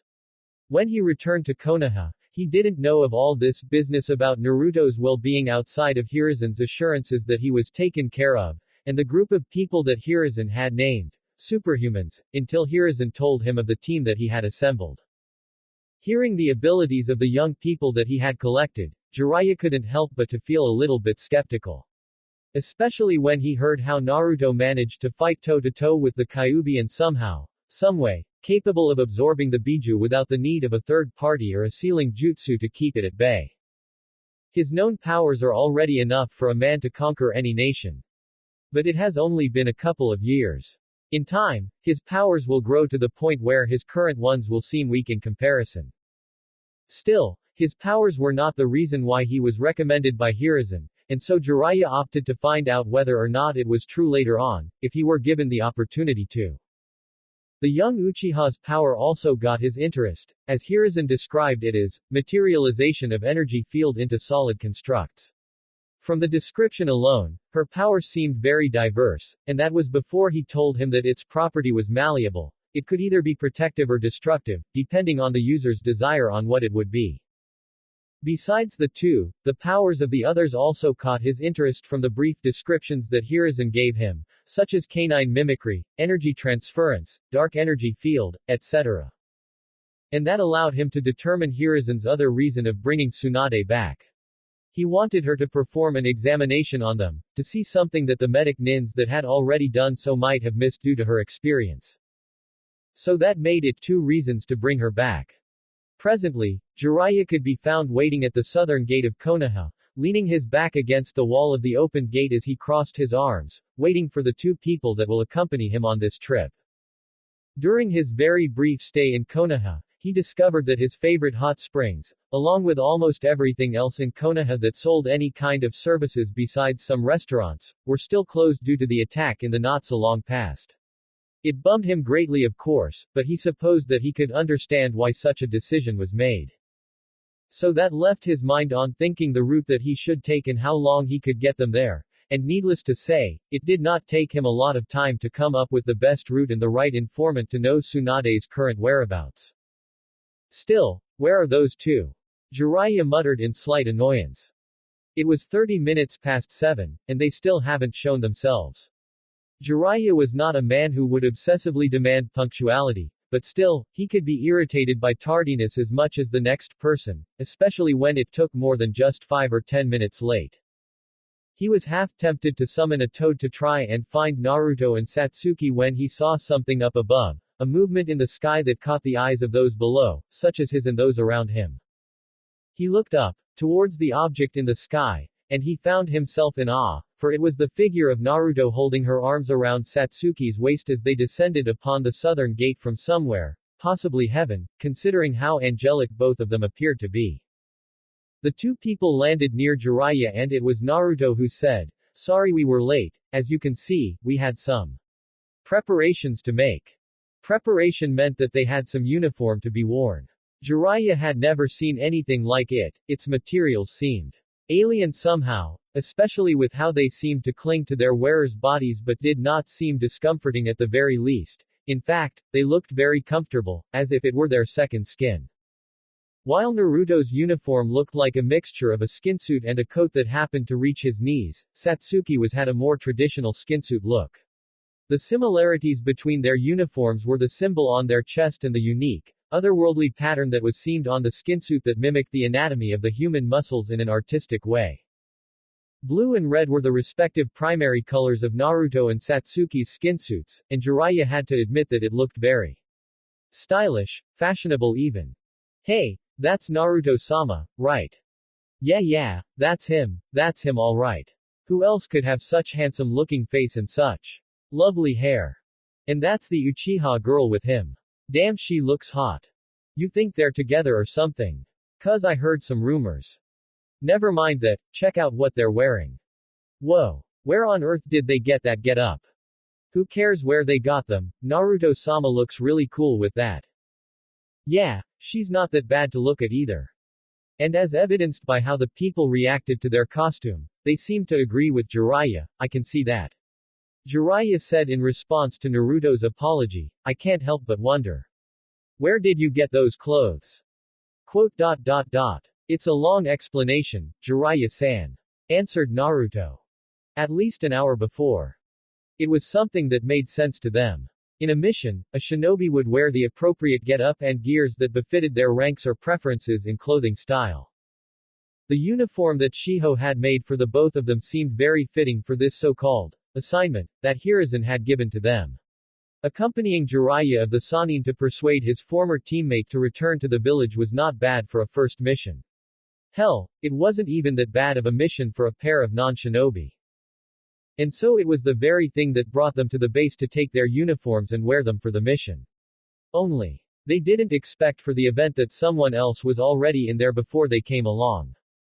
Naruto encircled his right arm around Satsuki's waist as they descended upon the vertically aligned entrance to the cave. They then walked towards the Kryptonian ship, but they halted slightly when Naruto heard sounds coming from within the ship, sounds that Satsuki could hear as well, but only slightly. It sounded as if someone was causing a ruckus within the interior of the ship, as there were sounds of clanging metals and grunts, as if one were operating heavy, complex machinery. Their curiosity piqued, their approach towards the ship was hastened, and when they did arrive at the interior of the ship, more precisely, the work lab, they found that the ruckus was caused by none other than Shiho, who looked as if she had been doing hours and hours of work on something on the workbench. Her clothing was tattered, her hair was disheveled, and it seemed that she had been doing something that somehow created soot on parts of her body. She was also dressed like an archetypal blacksmith, with apron and goggles that would prevent some of the sparks from hitting her eyes. Considering the mechanical apparatuses scattered around the young woman who scrambled from her back to try and salvage some of them, it was clear that she had been working on crafting something out of the mechanical parts of the alien technology. Shiho, what the hell are you doing? It was only after Naruto called out to her that she turned to them. She then took off her goggles, and they saw how bloodshot her eyes were. Oh hi. Didn't notice you were there. What are you doing here? She said with a rather maniacal look on her eyes. What are you doing here? Satsuki asked back, rather weirded out by how Shiho was behaving. Sure, she had some suspicion that the blonde girl's ability was bound to turn her mad someday, but she never thought that it would be this soon, and why do you look so? It's like you have been drinking nothing but coffee the whole night to stay awake. Naruto took a sniff in the air and said, maybe that's what happened, there are traces of caffeine in the air. He then looked around his surroundings, and found that there was some can of coffees lying around the place. Lots of them actually. I've been working on Project Gear Up. Answered Shiho. Yeah, I've been doing that and completing the last touches on Tenten's suit since last night because of. At this, she immediately went silent. She lost her smile and began to walk away from Naruto and Satsuki. The two people who actually had some sleep last night looked at each other before turning back to Shiho. Shiho, did you see a memory from the alternate reality again? Even after knowing about the girl's ability for quite some time, Shiho's power was still as confusing as ever. It was as if she was an oracle with random intervals of visions of the future, except that she was just connected with the memories of her alternate self in an alternate reality. And it seemed that she was disturbed enough by the latest memory that she decided to forego sleeping. It's nothing. Shiho exclaimed, confirming his suspicion. Anyway, I'm more interested in knowing why you guys are here. It seems like you two are planning on doing something here, is it? She then flashed a smile that looked rather mischievous or, dare Satsuki say it, lecherous, and she said, ooh. Okay, I get it, you two want some time alone, huh? Alright, let me just get my thingamabob here and I'll leave you two on doing whatever it is that comes with being two lovers hopelessly in love with one another. At this, both Naruto and Satsuki sported a rather prominent blush on their cheeks, and it was Satsuki who sputtered out, and no. No. That's not what we want to do here. Gods, of course not. We're here for some other thing entirely, not whatever it is that you're thinking right now. Naruto cleared his throat and said, yeah, we're here to retrieve our uniforms actually. Shiho's expression then suddenly turned rather confused. Why do you want your uniforms? Is there some occasion that requires you to? She asked. We have been given a mission by the old man. Answered Naruto. And we thought. Ooh. Oh. How exciting. Shiho suddenly exclaimed. Her maniacal visage returned in full force. Let me guess, you want to use the uniform because you want to wear some kind of uniformed costume for a mission, just like a real ninja. Alright then. Wait one moment, I'll get them for you. Before Naruto or Satsuki could protest, Shiho had taken off towards the room where she kept the already created costumes, which happened to be nearby, and thus, Naruto and Satsuki followed suit. There, they found Shiho getting the two uniforms out of the two headless and handless mannequins that the previous owner of the ship had to put their suit in, which she did by creating an opening on its back that triggered the artificial molecules on the suit to be enlarged and free from the mannequins. Here you go. Shiho exclaimed as she threw the blue one with the integrated coat to Naruto and the red one that she had modified to Satsuki, who caught them with no problem despite the fact that they were still rather wary about Shiho's behavior. Haha. I wish you guys good luck, okay. I know that it's only the two of you, but you two represent the whole team and as superhumans, so don't go embarrassing any one of us out there. She exclaimed before she pulled the two of them into a hug. Ooh. I'm so jealous. With my weird ability, I can't possibly go out in the field, 'cause I have no offensive capabilities, but with Project Gear Up, I will be able to. What followed the second afterwards was Shiho's body going slack, as she drifted to a state of unconsciousness otherwise known as sleeping. Naruto sighed as he moved her body slightly so that she could be carried in his arms. I'll put her in the nearest bunk. Satsuki shook her head as she let Naruto go with the incapacitated blonde girl who obviously needed some sleep. She looked down towards the uniform she had in her hand, and she looked around her surroundings before she began to take off her t-shirt. Meanwhile. So tell me about this girl's ability, Naruto. Said the Kyuubi as Naruto carried Shiho towards the nearest bunk bed. Why do you want to know? Naruto asked with a neutral tone of voice. Call it curiosity. Was the Biju's answer to that question. Naruto sighed before he answered it mentally. She has this strange ability that allows her to see the memories of her alternate self in an alternate reality. How she does it or how it's even possible is still a mystery, all that we know is that she just can. Let me guess, do these memories come at an undetermined intervals? It comes and goes, sometimes there's a long absence of memories, sometimes there's short absences, something like that. Actually yeah. Naruto confirmed, how do you know? In typical fictional stories involving an oracle or fortune teller or anyone with the capability to see events that had yet to happen, it usually involves psychic visions that comes randomly. Answered the Kyuubi, much to Naruto's nonplussed reaction. What? Surprise, I read sometimes Kit.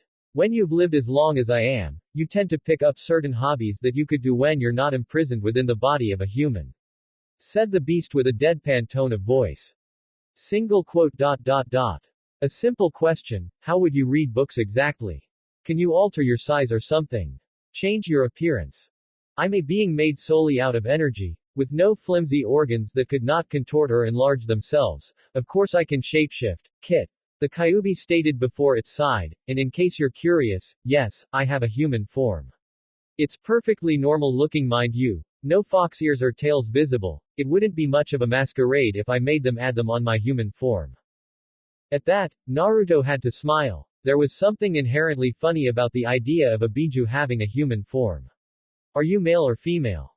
Wait, scratch that, you can be whatever you wish to be, can't you? Naruto heard him laugh before he responded, gender is not a limitation Kit. It's a playground.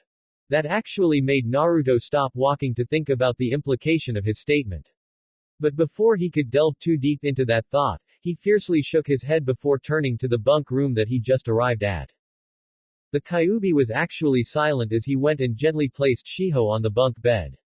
He carefully placed her on one of the lower bunk bed. What gender do you prefer when you're in your human form? Naruto asked, his curiosity got the better of him.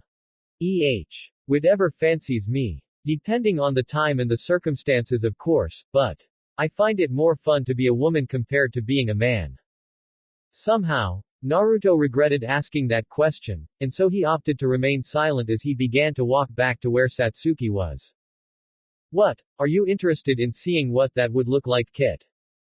No. Naruto answered, a bit too quick to convey the intended message, which was a solid, concrete, no, but because of how fast he answered Kyuubi's question, it seemed that his answer was an implicit, yes. Haha. Someday Kit, someday, provided that I'm free. Or, if not that, then when I feel like it. Naruto's response was to shake his head once more and not bothering to come up with a proper reply to the Biju's remark. After that, I knew that we had to call someone to look after Shiho, so that's what made us late, because out all of the people that I asked, only one actually had the free time and willingness to tend to her. Naruto finished the explanation to Jiraiya without mentioning the Kyuubi in any way. So who did you two leave her with? Asked Jiraiya. Shikamaru. Answered Satsuki, even though he said that it was troublesome, here she air quoted the word troublesome, he still agreed to. Still, because he was the last person that Naruto asked, we ended up late. Jiraiya nodded in understanding. Even though that these kids were not asked why they were late, they ended up telling him anyway, which was alright, considering that their explanation was satisfactory. Taking a good look at these two, Jiraiya found it hard to believe that the two people that he was looking at was no older than 8 in chronological terms. Yet they looked as if they were in their mid-teenager phase, which was slightly disconcerting. Yet they were not 8-year-olds. At least not in the conventional sense, because of how fast they grew both physically and mentally. Jiraiya knew that such things did happen in the history of shinobi, particularly to those who were innately powerful, and sometimes these instances were known, but never to this extent. Still, their story about the uniform that they were wearing was something that he had to ask Hiruzen about when this mission with Tsunade was over. He knew that his teacher once told him along with his other teammates the story of the ship that fell from the sky, but to think that it was actually true was quite something. Kryptonians, I might have to delve to some similar stories, he thought, humoring the notion of other alien objects that might have found itself to the planet but was regarded as nothing more than a fabricated story by others, rumors, gossips, not something to be taken seriously. So, Jiraiya-san, said Naruto, bringing the sage out of his reverie, where do you plan on taking us? He asked of the toad hermit. Right. Time to get on with the business. He cleared his throat as he said, as you may know, Tsunade has been living a nomadic lifestyle for several years. This lifestyle makes her rather hard to track. At least for those who does not know her legend. Legend? Satsuki asked. Yes. Though it might be a point of ridicule now for those who knew about it recently, back then, it was something that made people understand why she left. She believed that her luck is the lowest that any human could ever possess. She believed that she was the cause of the death of her little brother and her lover, which, in my opinion, is ridiculous. It wasn't her who struck the killing blow to them, but yet she thought otherwise, and Jiraiya sighed rather tiredly before he could continue. In her inconsolable guilt and grief after her lover's death, she left. However, her bad luck continues to follow after her, only in a way that made people ridicule her misfortune. You see, she is also known for her proclivity to gamble. And combined with her bad luck. After 2 seconds of silence that left Naruto and Satsuki's minds to ponder the implication of what Jiraiya was saying, their eyes lit up in realization. Jiraiya smiled at this and said, that's right, in the world of gambling, she is famous for holding one of the longest losing streak on any game that she has ever played, of which, there are many. Therefore, what we are going to do is to go to a gambling den and find out about her recent losses, whether about her visit to that particular gambling den or the rumors among the gamblers. She is quite infamous, there has to be a word about her on the streets. Sounds simple enough. Naruto responded with a smile. And that means we have to go to the nearest town that has a well-established gambling den. Satsuki added. Precisely. Jiraiya exclaimed, for now, we will visit the nearest tourist town and gather information from there. It should be a couple of hours walk, so. Hold on 1 second, Jiraiya-san. Naruto said as he raised his hand. He had a look on his face, a look that screamed confidence, as apparent by his wide smile. Do we have to go there discreetly?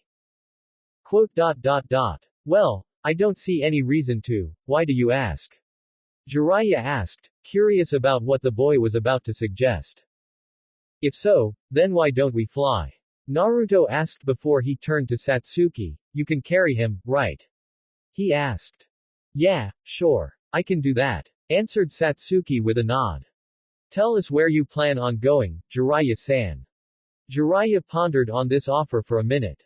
He had planned on asking Naruto and Satsuki to show their ability on the way to Tanzaku town, perhaps after some moments of socialization with one another, but when one was offered something that one wanted without the need to ask, sometimes it's better to just accept it. Well, I am planning for us to walk southwest to Tanzaku town. Tell you what, we'll use your superpowers, but on one condition, land us in a relatively discreet location near the town. We don't want too much. Well, your outfits would gain a lot of attention as it is, but don't land in the middle of the town. Okay. Naruto nodded, accepting the condition that Jiraiya had given. Good. Now, show me your powers like you plan to. Naruto then turned to Satsuki. She nodded at him before she extended her hand towards Jiraiya and created a construct from her purple-colored energy, a construct shaped like a rope that she encircled around Jiraiya's abdomen region. Interesting, the rope feels very real. Jiraiya thought as he touched them, I thought it would feel slightly hot or something, but it seems that she could alter the property of her energy as she wished. She then walked closer over to Jiraiya, shortening the length of the rope through her will, and then she turned to Naruto, now's your turn. Naruto then walked to Satsuki, encircled his arm on her waist and held her close just like what Jiraiya saw beforehand. He then turned to Jiraiya and said, I'll be going pretty slow since I'm taking you and Satsuki, but, if you can, Jiraiya-san. Try not to throw up. At this, Jiraiya grinned and said, Hey, I'm made of sterner stuff than you might imagine me having, sonny. I have endured many injuries in my life, I think I can take what you can dish out. Granted, those injuries were the result of his usual activities regarding seeing bathing women on hot springs without their consent. But wounds and bruises are still wounds and bruises. Naruto smiled as he said, If you say so, old man. Just tell me when the town is visible, okay? He then tilted his head up, and with that, they took off. It was a slow ascent, but all the better for Jiraiya to see the powers of Minato's son up close, and boy, did not even equate to the feeling that he got when he saw him flying. Brought along by the rope, Jiraiya felt the wind grazing against his skin as he was brought along with Satsuki and Naruto when the latter shot off northeast. It seemed that to him, slow, meant 70 to 80 miles per hour. Needless to say, Jiraiya screamed under the pressure of the wind. Single quote.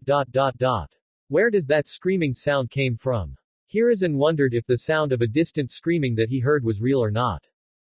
In the office reserved for the Hokage, Hiruzen was going over the paperwork that had become so abundant after the attack that the Kyuubi did under the orders of one Uchiha figure that he couldn't be alive, it's been a long time, he has to be an imposter who uses his name.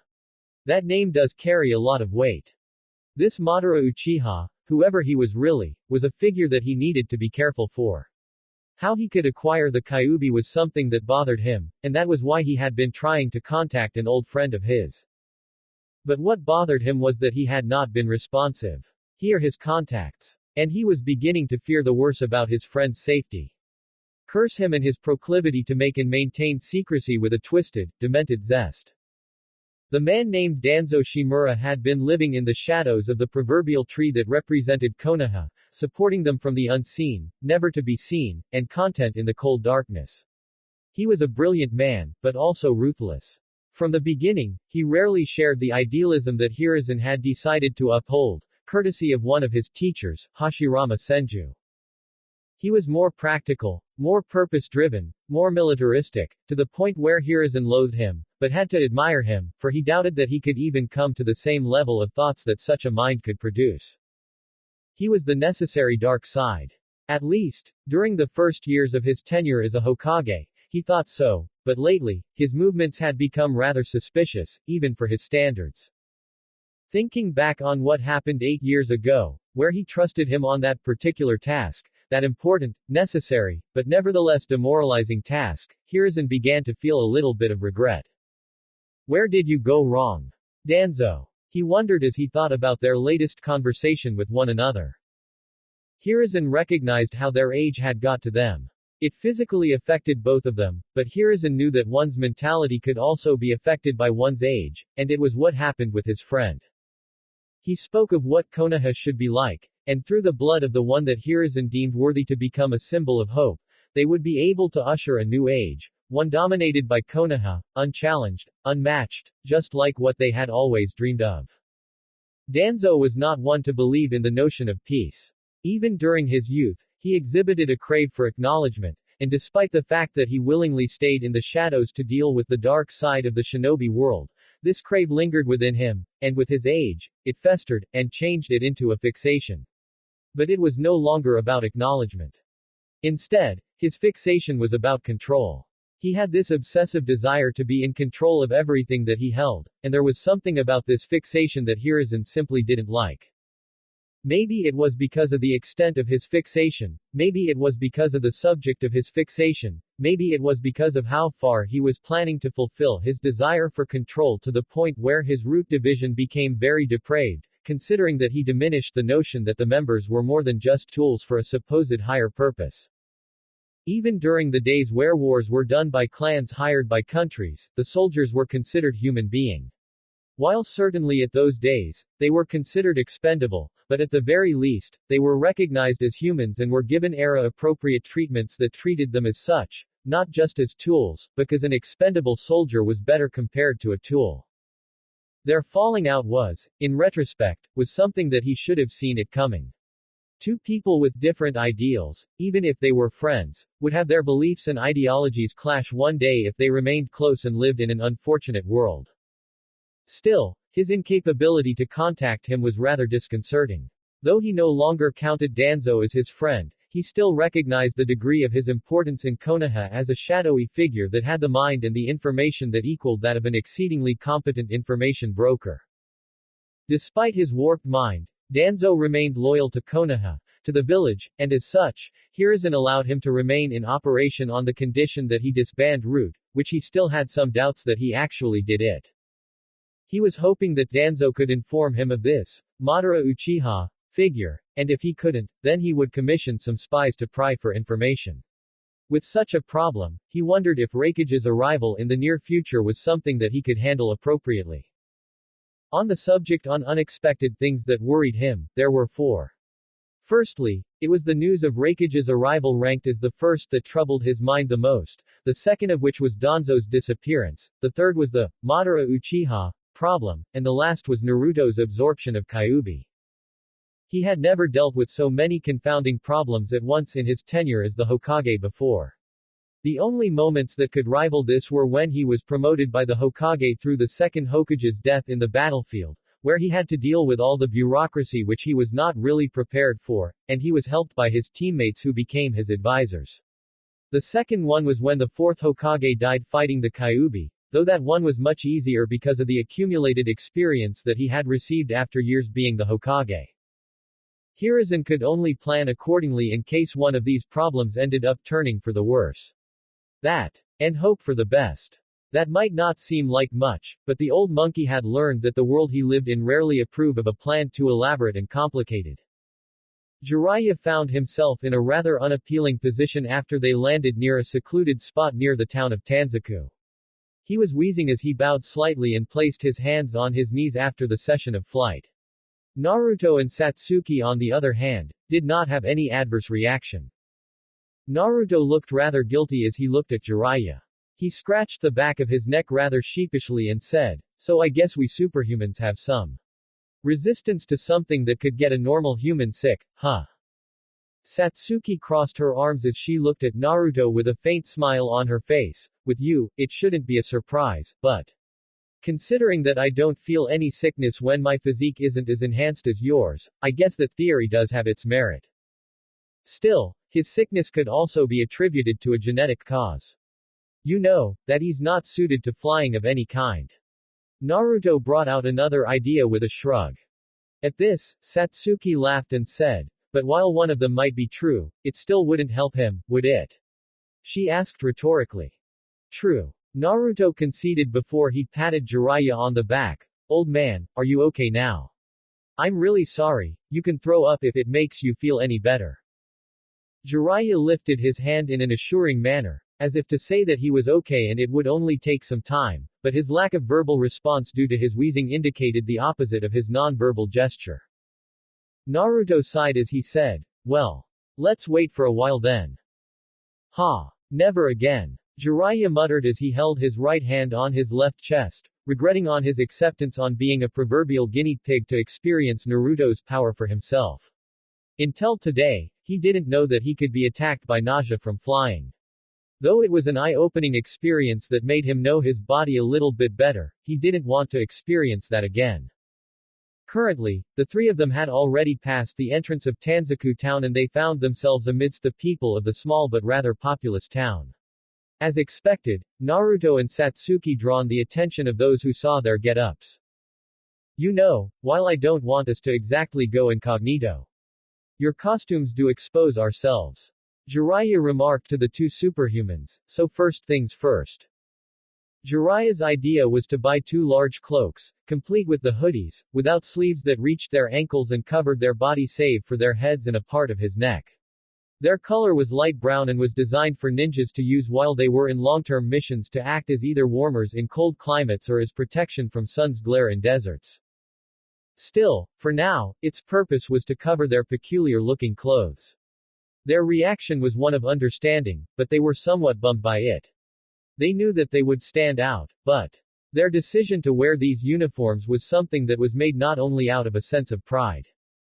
They also want to show their distinction. It was true that they were not so different compared to normal humans, but they acknowledged that they were different. It was not to be arrogant, but to be confident in what they were and to accept what they were. And these uniforms was a physical manifestation of their acceptance and confidence. But they could accept concealing it if it meant that they could at least get a bit more discreet when the situation called for it. It didn't make the cloak more appealing, however, just more acceptable. Right. Now that your uniforms are concealed, we can get by without attracting too much attention. Jiraiya said. Don't get me wrong though, your uniforms do stand out rather prominently, but I have to admit that they have their own flair. The aliens certainly had a good sense of aesthetic appreciation. After that little comment, the three left, and their first visit in the town that Jiraiya did was the nearest pachinko parlors. The information that he got from the person in charge was not a good one. Because even though Tsunade had been here before a couple of months ago, he did not know where she went afterwards. Their time in the pachinko parlor was brief, but their next destination promised more information: mahjong gambling den. These gambling dens were usually located behind the scenes of an expensive bar, and the numbers of these bars in Tanzaku town were many. Jiraiya had the money, and thus they began to ask questions through any means that they had to do. Though luckily, most of them only wanted slight bribes.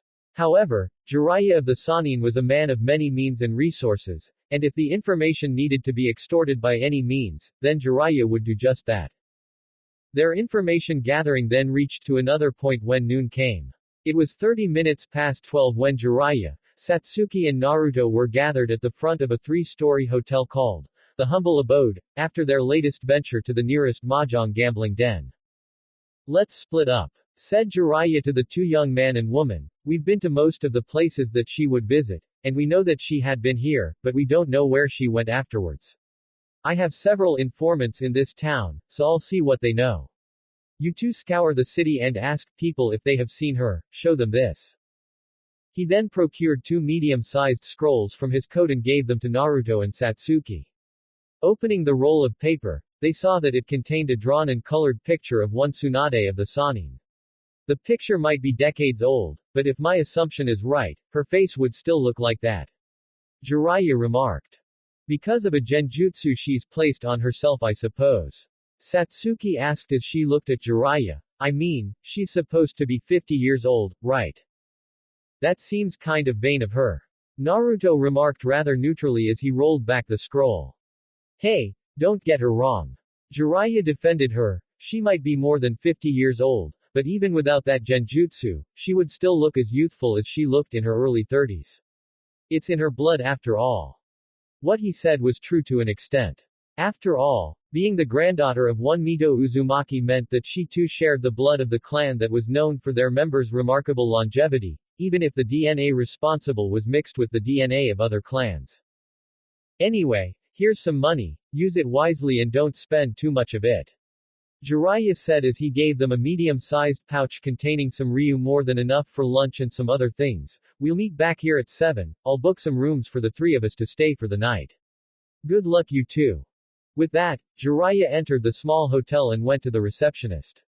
Naruto and Satsuki looked at each other for a moment before the former said with a smile, let's take this one thing at a time, shall we? How about we just walk around? If we find someone worth to question, we'll stop and ask, but let's take this at a leisurely pace. What do you say? Satsuki smiled back at what he said. She nodded as she answered, sure. The answer was rather simple, really. Predictable even. But nevertheless, she would happily oblige to this wish of his. After all, she was not stupid. She had an assumption that this was his way to have the date that she asked of him a couple of days back. I know this seems a bit unfitting, Naruto added with a sheepish-looking smile, but I hope you don't mind the circumstances of our first date. At this, her smile widened considerably as she said, "Of course not." Jiraiya stole a glance to the young pair who began to walk away while they animatedly talk with one another as he booked 2 rooms for the 3 of them. The sight brought a smile to the old sage's face. Because even though he might be a pervert, he could appreciate the sight of an innocent love between 2 people as well. He was nothing if he weren't also an idealist and a romantic in addition to being a pervert. Strange combination, but those 3 words could certainly define him in a sentence. After he finished booking and getting the key to his room along with making sure that the receptionist would give the keys for Naruto and Satsuki's room when they asked by giving her their names and their physical traits, Jiraiya began to walk towards the nearest hostess club to meet with one of his informants, smiling rather widely as he did so. Naruto and Satsuki knew that they were not the kind of people that liked expensive, elaborate activities. And so, it would make sense that their first venture on their date was to eat an inexpensive but tasty lunch. They sat at a table in some ramen restaurant that was neither luxurious or possess a 5-star rating that could be excessively boasted, but it was rather homely and welcoming, as if they had walked into the dining room that belonged to a cherished extended family. The waitress was nice, the ramen was very well made by the chefs who turned out to be the waitress, father and his students, and the environment was relaxing enough for both of them to fall into a conversation after they finished eating. They even got a plate of complimentary fish dumplings courtesy of the waitress, which they accepted. Satsuki had been rather suspicious of the waitress, intent with the free dumpling however. Her smile and her blush that she exhibited when Naruto smiled back at her only feed her assumption that the waitress was a bit smitten by him. But they finished the lunch without any trouble. Hell, they even got some new information about Tsunade from the waitress who saw her and her companion, who seemed to be rather weary, but nevertheless, stuck by her loyally. She remembered that Tsunade's companion's name was Shizune, short black hair, quite young, rather average looking. Naruto thanked her before they left for the gates of Tanzaku town, where they asked the gatekeepers if they had seen the woman pictured in the scroll. A gatekeeper that guarded the northern gate near the castle did in fact, see her when she and her companion traveled north. He even told them that the path led northwest of Tanzaku, and it would lead to either land of waterfalls and land of grass. The path had a point in which they branched to the aforementioned locations, and he told them that if they wanted to find more information, they should go to a post station located right there at the branching point. At this, their date turned to an unorthodox path, and not long after they were told that, they found themselves flying towards the post station after they were informed of its exact location. With his flight, they arrived in a matter of minutes at the post station. Compared to Tanzaku town, this station was quite small, but if Tsunade did visit this post station, they have an advantage, as the size meant that Tsunade was pretty much seen by a larger number of people compared to Tanzaku town. Then, they spent their date scouring the post station for information, beginning with the gambling dens, looking for a woman with specific facial features who might have lost a lot of money on a gambling session. Along the way, they got caught up with some problems. To name a few, Naruto dealing with a rather rough and overly pushy bouncer by flicking his finger to his forehead and getting him embedded into a wall got them booted out of a certain gambling den. Then, there was a group of rather promiscuous ladies surrounding and seducing Naruto leading to Satsuki being quite territorial and manifest her powers that scared them off along with a couple of other people who saw that forced them to hide for an hour or so. Not to mention the time where they had to deal with some delinquent gang that thought it was appropriate to bully those who seemed weak. But they were proud of how they dealt with them, to say the least. There was also the incident with a rather arrogant young noble with his bodyguards who happened to be a part of the daimyo's extended family who constantly belittled everyone he saw and bemoaned his supposedly horrible fate of being around people that he deemed as lower than him despite looking as formidable as a thin tree branch. He somehow went missing for a few hours, and when he was seen again by his bodyguards, he was crying and begging for them to take him away, seemingly traumatized by something that he had experienced. There were no witnesses that could tell what happened to him, but the 2 superhumans smiled rather widely, proud of what they did, as they flew back to Tanzaku town when the sun began to set upon the horizon, signaling the coming of the night. In the end, they found out where Tsunade was heading, and all they had to do was to tell Jiraiya. It was 10 minutes past 6 when they arrived back at the humble abode. "Excuse me." Naruto said to the receptionist, who seemed to be scrutinizing him when her eyes landed on his face. We're looking for a person named Jiraiya. He booked a room for us. My name's Naruto, and this is Satsuki. Oh. Yes, Naruto Kanzaki and Satsuki Uchiha, correct? She rhetorically asked, recognizing their facial features. He left the key to your room here. Hang on, let me get it, said the receptionist before she scoured the drawers on her desk. Ah, there it is. Here you go, your room is on the third floor, number 306. Thank you, Naruto said as he retrieved the key. Still, have you seen him around? Well, the last time I saw him was when he left after booking 2 rooms including yours. He hasn't returned since. Oh, okay then. Thank you for your help, Naruto said before he turned to Satsuki and said, well, let's go to our room, yeah. With that, he left, with Satsuki following close behind. When they got to their room, Naruto and Satsuki removed the cloak that they had been using, and that left them with their uniforms. Their room had 2 single beds, obviously arranged by Jiraiya, and other than that, there were no other remarkable features besides the room being rather small. So, it was a really enjoyable date, Naruto. Satsuki remarked with a smile, a bit unusual, but considering what we are, normality is a bit overrated. Anyway, it was a good first date, at least to my standards. Naruto chuckled as he said, glad you think so. I also had some fun. Still, the next time, the date will be a bit more conventional. She grinned and couldn't withhold her giggle from coming out, even by covering her mouth with her fist. Next time, huh? Alright, I'll hold you to that, Naruto. Some time later.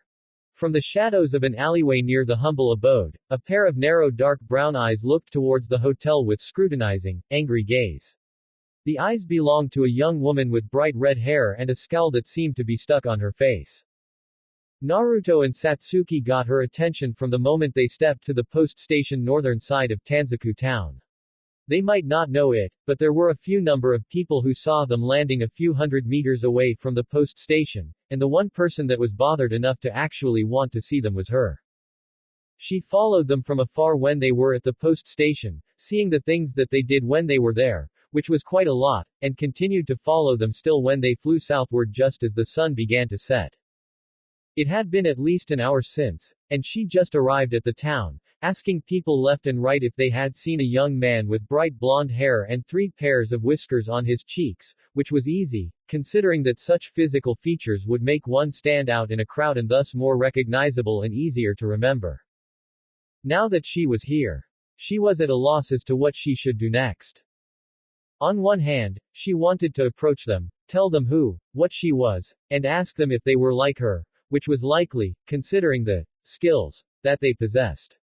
On the other hand, ever since what she experienced since she manifested this, she found it hard to even be willing to trust someone, not after what that slimy bastard tried to do with her. It's a good thing that he's dead, she said to herself.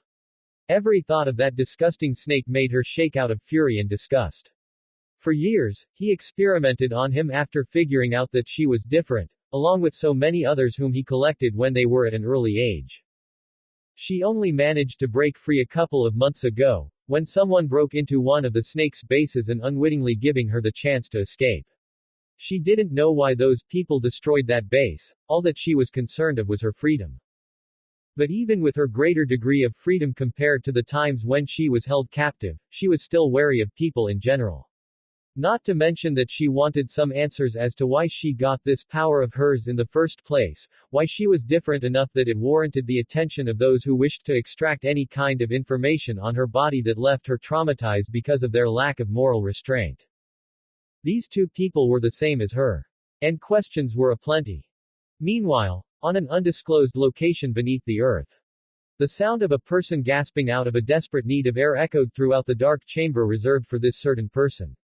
He had sat up from lying down on his back on an open pod filled with an unknown lucid liquid thick enough to cling to his body like saliva. He took exactly 6 deep, throaty, raspy breath before he looked on the person who did this to him, standing far on his left. I thought you told me that their cells would enable me to respire anaerobically. He hissed out the question with such a deep, guttural voice that echoed throughout the dark chamber. I did. Responded the benefactor who changed him. However, you are but a simple human before this. It is natural that you would seek air after a couple of minutes underwater, despite you being this new creature. Said the man as he looked upon his scaly palm. Instinctively speaking, I still consider myself a human being, a Homo sapiens, while in truth, I am not, hence, the involuntary reaction. Is that what you are saying? Madara. He said the name with an amused smirk. Precisely. Answered Madara, Uchiha without missing a beat. Now is that deduction made by you, or the merged Sannin within you, I wonder. Who is the dominant one? You, or Orochimaru? He asked with an edge to his voice. The man who absorbed Orochimaru blinked his snake-like eyes with both his eyelids and the retractable membrane he possessed and fell into a second of silence before he responded with, I do not know. Further research are needed before I can come to a conclusion to that question. However, if I have to hypothesize, the answer is neither. He is me, and I am him. We both exist at the same time and place, but both of us do not actually share the same existence. I am, at the same time, him and me. But also not them. His answer brought another tense moment for the two men. But it was broken when Madara spoke up, then you are a new man. He remarked with some amusement apparent in his voice, what would be your name now? After a moment, the man shrugged and said, I suppose for now. I will use the name that I have been using for all these years. Very well then. Kabuto. The man named Kabuto smiled rather widely, showing his sharpened teeth and pronounced fangs that fit so well with the white scaly skin and black hair that he now sported after his DNA was spliced together with the DNA of one Orochimaru and one of the imperfect plant clone of Hashirama Senju. It was late at night when Naruto and Satsuki were sleeping on their respective beds. Jiraiya had shown up an hour late than the appointed time, drunk as a skunk and covered with the stench of cheap perfumes, and that made them know that Jiraiya had some unsavory reputation of being a pervert and a regular frequenter of either a hostess club or a brothel. In this case, it was both of them in a successive manner. After getting himself satisfied with the hostess club that he visited, he immediately went to a brothel. He did say that he had gathered some information along the way, but Naruto took his claim with a grain of salt and opted to wait until he's sober to tell him what they had found in exchange. Naruto had to carry the old man on his shoulder to his room when he stumbled on the hotel's entrance in a drunken gait while Satsuki was audibly wondering how such a man could be a shinobi of such legendary fame in Konoha. After dealing with that problem, Naruto and Satsuki decided to take the rest of the day off and went to sleep, uniforms off and all. Luckily, they were not naked beneath their uniforms as they wore a rather tight short-sleeved black shirt and a pair of pants. Both of them fell into the realm of the unconsciousness moments after they turned to look at each other in the eyes and closed them. However, while one was truly asleep, the other was not. Why have you brought me here? Naruto asked the beast standing in front of him. They were now at the rolling green hills that Naruto had imprinted into his psyche for the Kyuubi to use as his new residence. The large fox whom the world thought as a malice demon filled with hatred and loathing of mankind looked at Naruto and said, to talk. It's not as if your body couldn't handle lack of sleep on its own, isn't it? True. But still, what do you want to talk about? Naruto asked, wanting to get to the point. I'll be brief since this is important. The Kyuubi answered, your mother, Kanzaki Taji. She's not your birth mother. It was very brief indeed, but Naruto already knew of this. However, because the Kyuubi revealed that he too knew about this, the tension between them increased significantly, and Naruto became more wary of the beast. How do you know this? He asked calmly, but with an edge to his voice. The Kyuubi sighed and said, Kushina Uzumaki. That is the name of your birth mother. Kushina Uzumaki. Kushina Uzumaki. Her name was automatically burned deeply into his memory reserves, but still, he couldn't fathom how the Kyuubi knew of this and why he told him this so suddenly. How do you know? Why are you telling me this? I simply know. And I think that you deserve to know. Sure, just come to me so suddenly in the middle of my sleep and throw this information on my lap as if it was something that I would consider as ordinary news. Naruto shouted, why are you telling me this? Naruto demanded. His anger got the better of him as his eyes began to glow blue and his voice was somehow amplified several-fold. To provide you with something that you have to know. The Kyuubi responded back, seemingly not afraid of the manifestation of Naruto's power, that. And something else. What? Naruto asked, his voice still had that demonic echo quality to it. I am able to sense emotions, you see. Every living thing has this emotional wavelength that I can feel.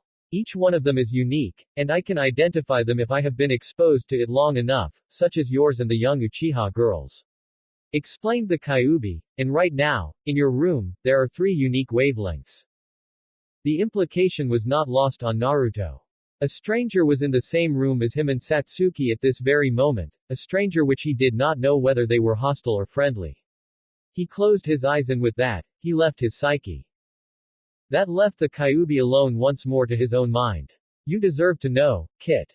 He muttered, this way, you wouldn't be too surprised if she shows herself. And knowing her, she would do so soon. Opening his eyes and seeing the darkness of the hotel room that he was staying in, Naruto immediately sat up and scanned the room with his enhanced eyesight. Through the darkness, he saw the figure of the stranger, leaning her back on the corner of the dark room and crossing her arms as she fixed her gaze towards him. Who are you? Naruto asked to the unknown woman whom he didn't hear entering the room, even with his enhanced hearing. That's the same question that I want to ask you. She replied before she removed her back from the wall, but that would come after the more important one. What are you? Better yet, what are we? I want some fucking answers after all the shit that I went through. And you are my best bet. So I'll ask you again. What the hell are we? Why don't we take this outside? Usually, when one trespassed into one's room or one's house, one would not go and ask the intruder for a friendly chat with one another. The most reasonable thing to do was to incapacitate the intruder and call the authority to apprehend them.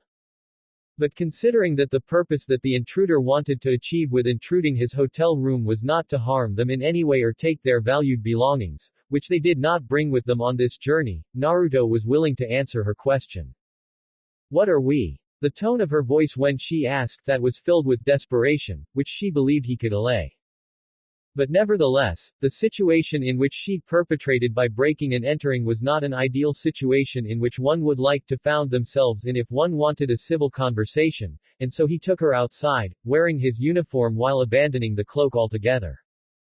She kept on looking at him as he took her outside the hotel room without waking Satsuki up and leading her to the roof of the hotel by carrying her on his arms as he flew her up through an open window. When they positioned their sitting position near the edge of the roof, he looked at the girl who had broken into their room.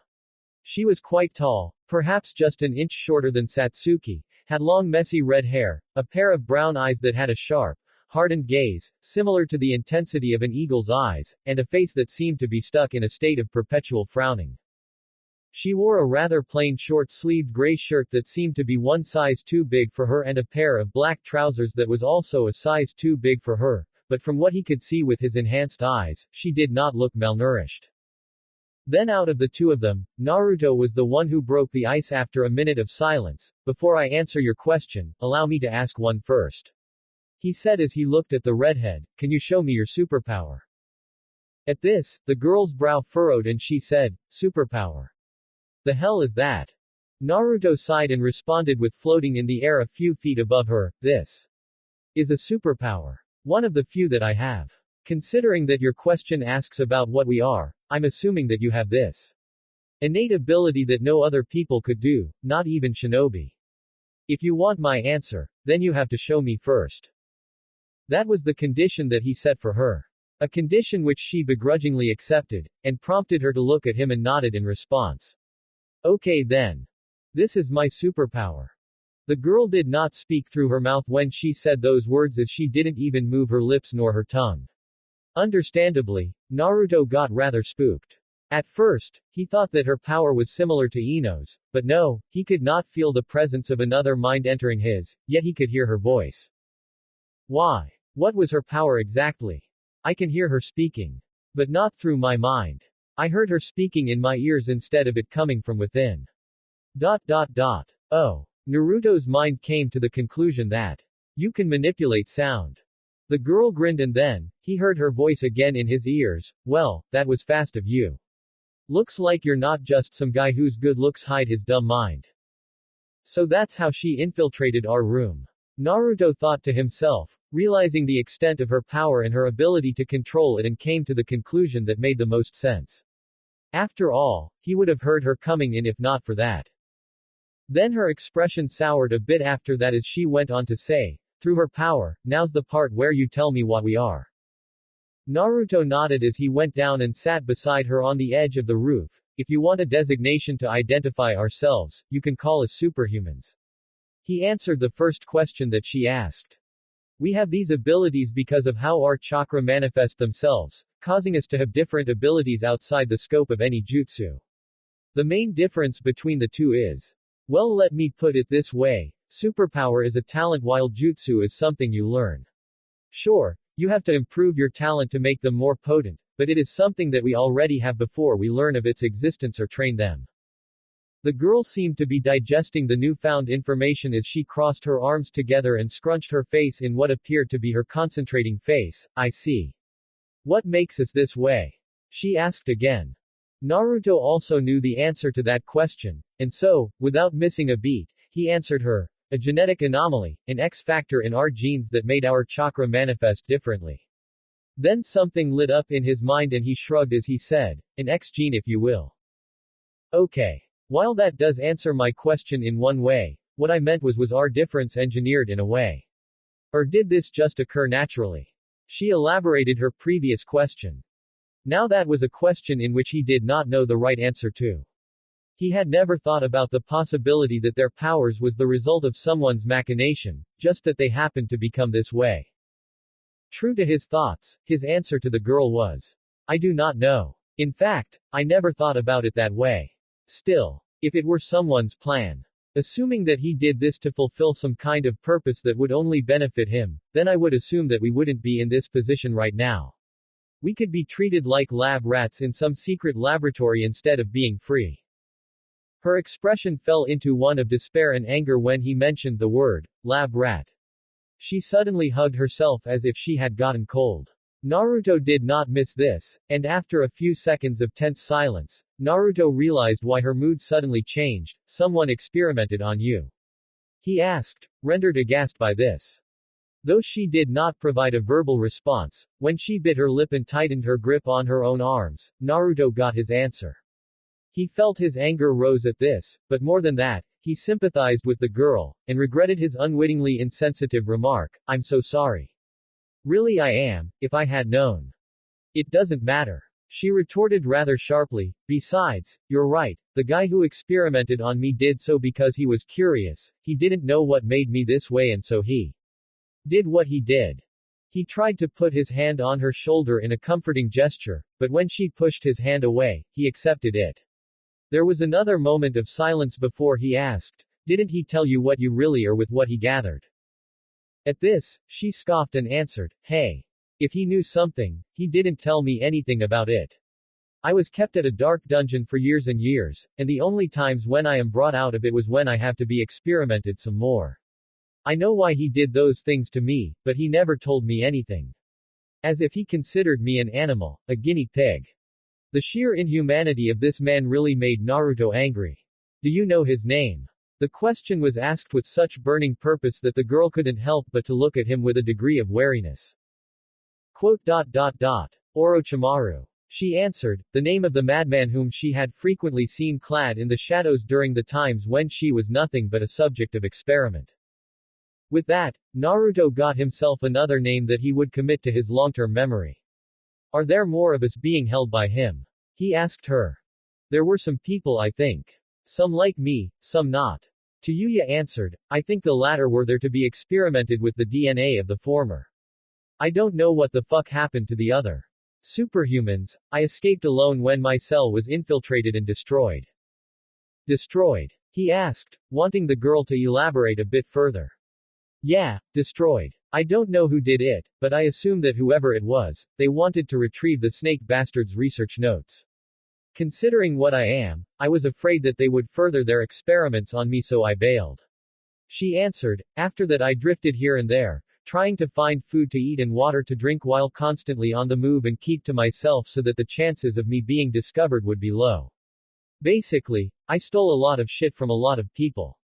Then I came to that post station, and imagine my surprise when I saw you flying. As far as I know, no shinobi could do that, so I tried to look for you. For answers. She then sighed a bit and said, fuck.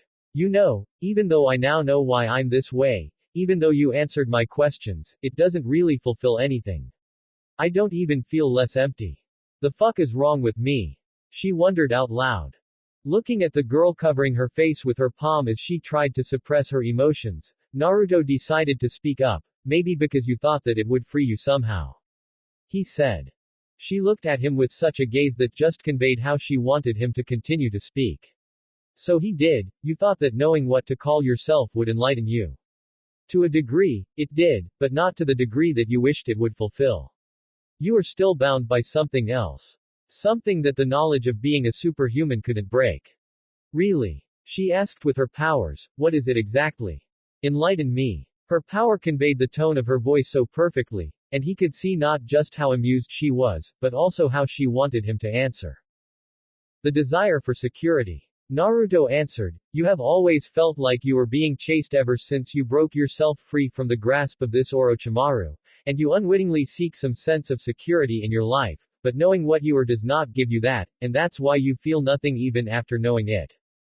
Her expression suggested that she was digesting his deduction, the intensity of her gaze lessened and she looked rather contemplative as she cast her head down towards the street below them.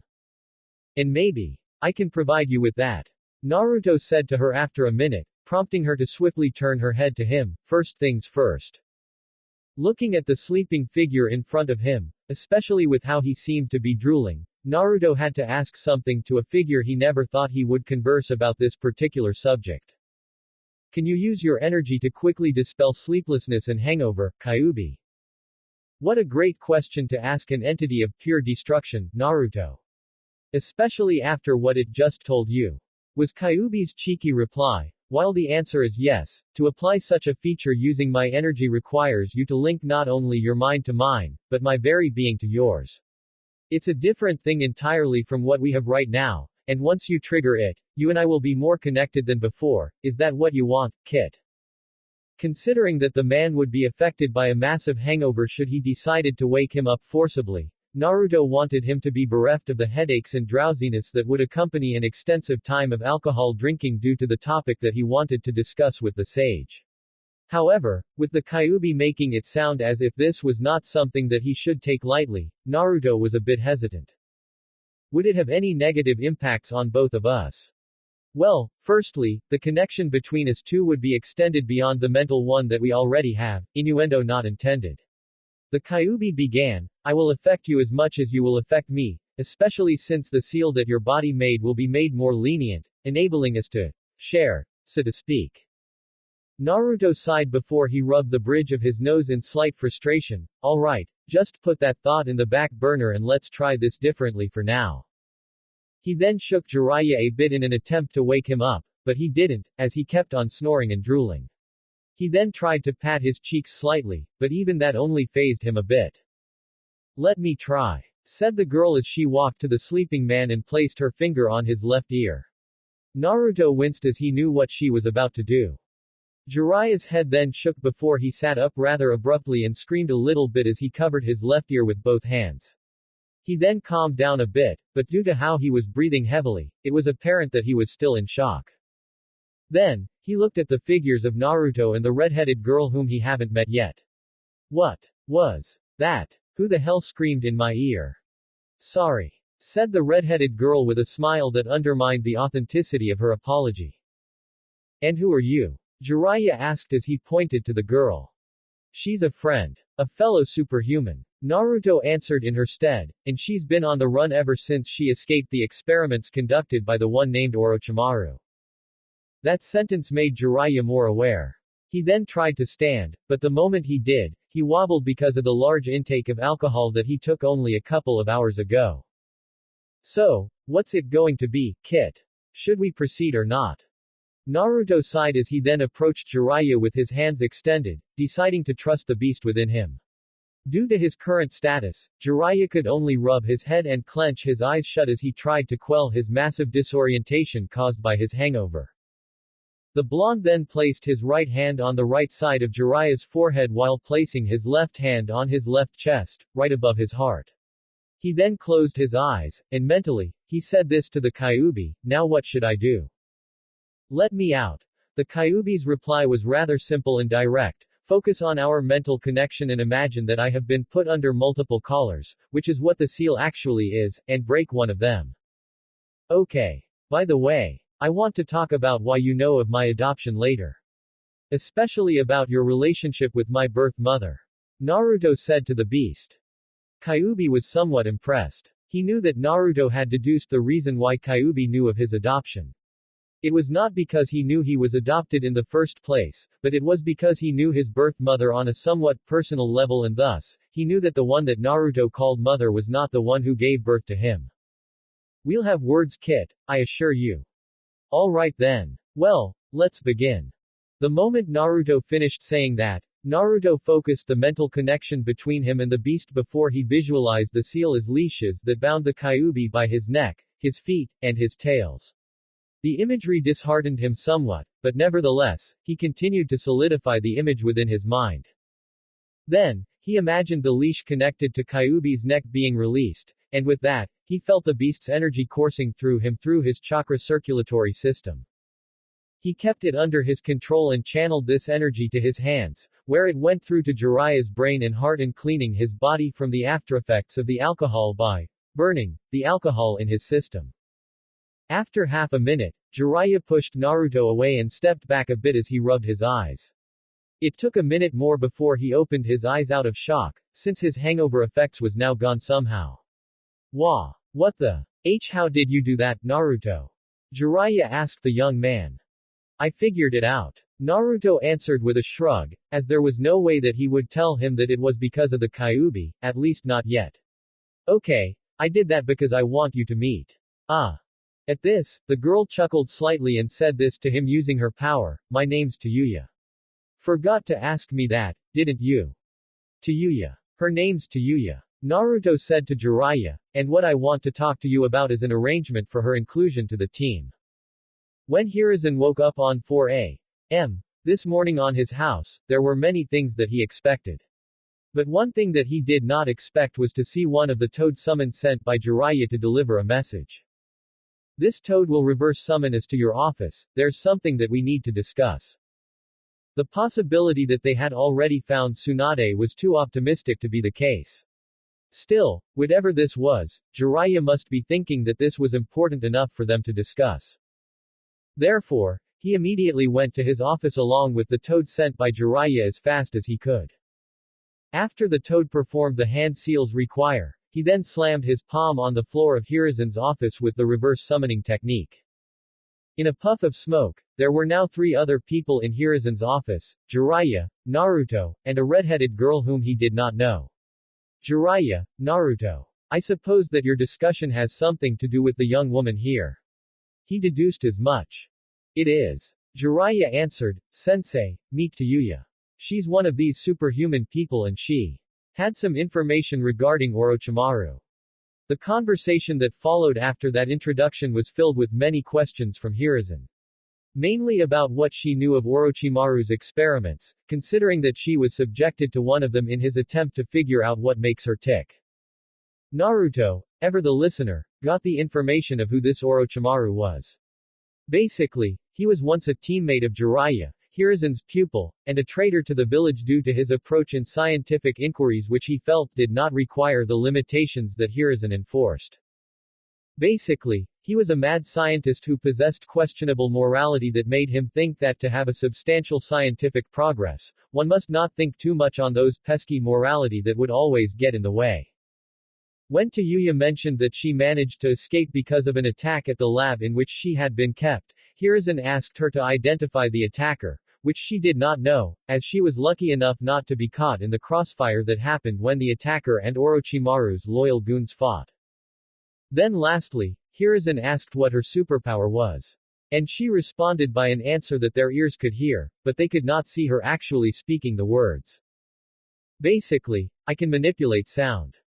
Though she was rather reluctant on telling them the extent of her ability, She did say that she had some control over it due to years of practice enforced by Orochimaru during her guinea pig days. In the end of it all, Hiruzen allowed Yuya to become a member of the team and a member of Konohagakure no Sato, but not a shinobi of Konoha, which she accepted rather graciously and without too much protest. I'll take care of the paperwork and your integration here before your inclusion to the team can be done. In the meantime, you can stay and wait until I can get you a new place to live in, which will take a couple of hours at most. Yuya's response was to nod. Though she didn't verbally show it, she looked rather thankful, and Naruto saw a faint smile that was not made out to mock or to convey a morbid amusement like she had shown him before. He then approached Yuya and touched her shoulder, prompting her to look at him. Do you feel more secure now? She looked at him and shrugged, somewhat. Considering that the snake bastard's teacher's here, I think that he wouldn't dare step in here. That is, if he isn't dead already from fucking gods know what, which I hope is the case. He patted her shoulder twice before he responded with, you'll be safe here to Yuya. When I come back from my mission, I'll introduce you to the others. Hey, can't believe I'm saying this, but I'm looking forward to it. With that, Jiraiya and Naruto bid Hiruzen and Yuya goodbye as they were reverse summoned by the toad that Jiraiya placed on his hotel room and dispelling the one he sent to fetch Hiruzen. When they arrived at Jiraiya's room, the older man turned to Naruto and said, now. Tell me Naruto, where did you learn that technique to cure headaches and hangovers? I doubt that you learned that out of nothing to start with, so tell me. Who did you talk to learn that? Despite being known as a pervert and as a lecher, Jiraiya possessed a keen mind. Knowing that the young man had absorbed the Kyuubi, Jiraiya had a thought that he had asked the Kyuubi about doing it somehow. Despite how ridiculous it seemed, it was quite plausible. Not to mention that the energy that coursed through his chakra system when he did that felt quite potent and more volatile than ordinary chakra. However, it was just the right dosage that it managed to restore him instead of burning him from inside out through an overload of energy. Did this mean that the Kyuubi helped Naruto in channeling its energy? That did not seem possible, let alone likely, but he doubted that Naruto could have such control over the Biju's energy after just a few days of having the beast inside his body. He waited for the young man's answer. Then, the blonde sighed as he said, let's just say I have some help. The old man already told you about the result of my fight with the Kyuubi, right? Therefore, the only acceptable answer is the one that you are thinking right now. With that, Naruto left Jiraiya's room, leaving the sage to ponder the implication of his answer. But then 3 seconds later, Naruto opened the door to his room again and said, oh by the way, Satsuki and I know where Tsunade is going. We'll tell you about it once we're all ready to go since Satsuki is still asleep and I want her to remain that way for at least an hour more. Takigakure, huh? Jiraiya remarked as he sat across Naruto and Satsuki on the small hotel lobby. It was now 7:30 in the morning, Satsuki had already woken up for 2 hours, and the youngsters were wearing the cloak that Jiraiya had bought. It's strange that she would go there. Especially knowing their history with the first Hokage. However, what Naruto and Satsuki found out matched with the news that his informants gave him. Tsunade and her pupil Shizune was indeed heading to Takigakure after the substantial loss that they experienced in Tanzaku town, which didn't catch Jiraiya by surprise at all, since he knew about her legendary misfortune. This would mean that they had to go to another country, and the distance from Tanzaku town to Takigakure was greater than the distance that they have traveled by going from Konoha to Tanzaku, meaning, if they were to walk there, it would take days to reach Takigakure, even if they were to forego taking a rest stop. Whatever her reason was to go to the village which once sent an assassin on a doomed mission to kill her grandfather, Jiraiya would see to it that Tsunade would meet him and have a talk. Well, can't believe that I'm going to say this, but Naruto, we're not going to take a walk to Takigakure. Jiraiya said, implying that they would use Naruto's power to go to Takigakure. Then he turned to Satsuki, but I must ask you, specifically, to create a better construct to take me when we take flight. The rope might be the thing that made me nauseous. At this, Satsuki had the decency to look a bit sheepish as she nodded, I'll try. I only created a rope because it was simple enough, but I suppose that I could have done it better. Then, Jiraiya stood up and said, I'm thankful for your information, since this reconfirms what my informants told me. Now, is there any unfinished business that you two have in Tanzaku? If not, then let's get out of the city, find a secluded location. And we'll fly from there. You know, this is much better. Jiraiya said with complete honesty at the construct that Satsuki had built for Jiraiya to stay in during the course of the flight. At first, Satsuki was rather clueless as to what she could build, but after a minute, she realized what she must do first, which was to build a seat for Jiraiya to sit in, and she created a seat with a pair of armrests. Then, she built the shell to cover the seat, which was shaped like a transparent ball that was integrated to the seat. It was all good, until Jiraiya pointed out the oversight in the design. How am I going to get in?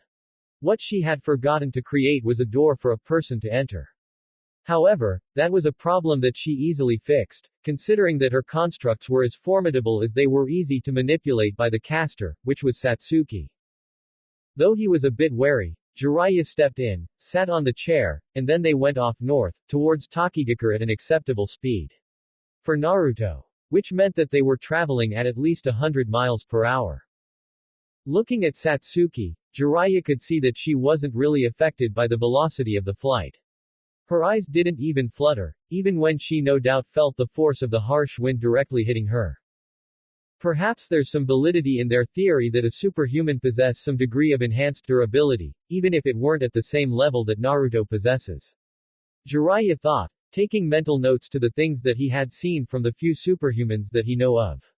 Still, two examples did not mean that it was real, it just meant that the theory might have some credence. Thank you, was Satsuki's reply to Jiraiya's comment. Still, it's a bit rickety, isn't it? Much better than the rope still. Jiraiya remarked as the chair rocked a bit as the structure that she conjured was not properly integrated and stabilized. Though she created the chair and the shell that covered it, she did not go into the details needed to make it absolutely stable, and thus, it was a bit shaky. However, considering that it was tethered to Satsuki's willpower, the foundation, as unsound as it was, would remain as long as she concentrated on maintaining it. So old man, anything we should know about Takigakure? Asked Naruto mid-flight. You mentioned their history with the first Hokage, I assume they sent someone to try and kill him back then. Jiraiya raised his eyebrows at Naruto's insight. They did try. The shinobi they sent fought, lost, and escaped being killed in return. Never heard of him since, but it is believed that he's long dead. The relationship between Konoha and Takigakure now are. Well, to say that we are friendly would be exaggerating, but we're not paranoid of each other like the relationship between Konoha and Iwa. Nor are we at odds like Kumo and Konoha. I suppose what you should know is that you must wear your cloak still. Though Taki and Konoha are neutral with one another, it's in the nature of village leaders to reserve suspicion of members of other villagers. But, Taki is not a village that can be compared with either of the 5 great villages, and as such, it requires multiple trade relations with the neighboring countries to get by, and that includes ours. While that places us as an ally of sorts, Taki's inner workings is remarkably shrouded in shadows. Not to mention that there are rumors that my informants told me about the village, rumors about a weapon that Taki possesses but having difficulty to actually control. Normally, such a weapon will. Now doesn't that sound so familiar? The Kyuubi rhetorically asked, cutting Naruto's focus on hearing what Jiraiya was saying. The rhetorical question confused Naruto a bit, but he decided to shelf the oddly ominous remark to himself. However, the Kyuubi elaborated even further. That's what they said about the people who houses my kind within them. A valuable and powerful weapon to be utilized, but they do not have the proper means to actually control us. With that sentence, Naruto's mind began to link the possibility of the rumored weapon of Takigakure to the term Jinchuriki. Considering the weapon's well-maintained secrecy and their incapability to exert absolute control over it, I have a theory that Takigakure's weapon is actually a Jinchuriki. Jiraiya said, while it is possible, it is unconfirmed. And if it were true, then the only thing left to know is which Biju the Jinchuriki is hosting. That's not the problem that we are going to Taki for though.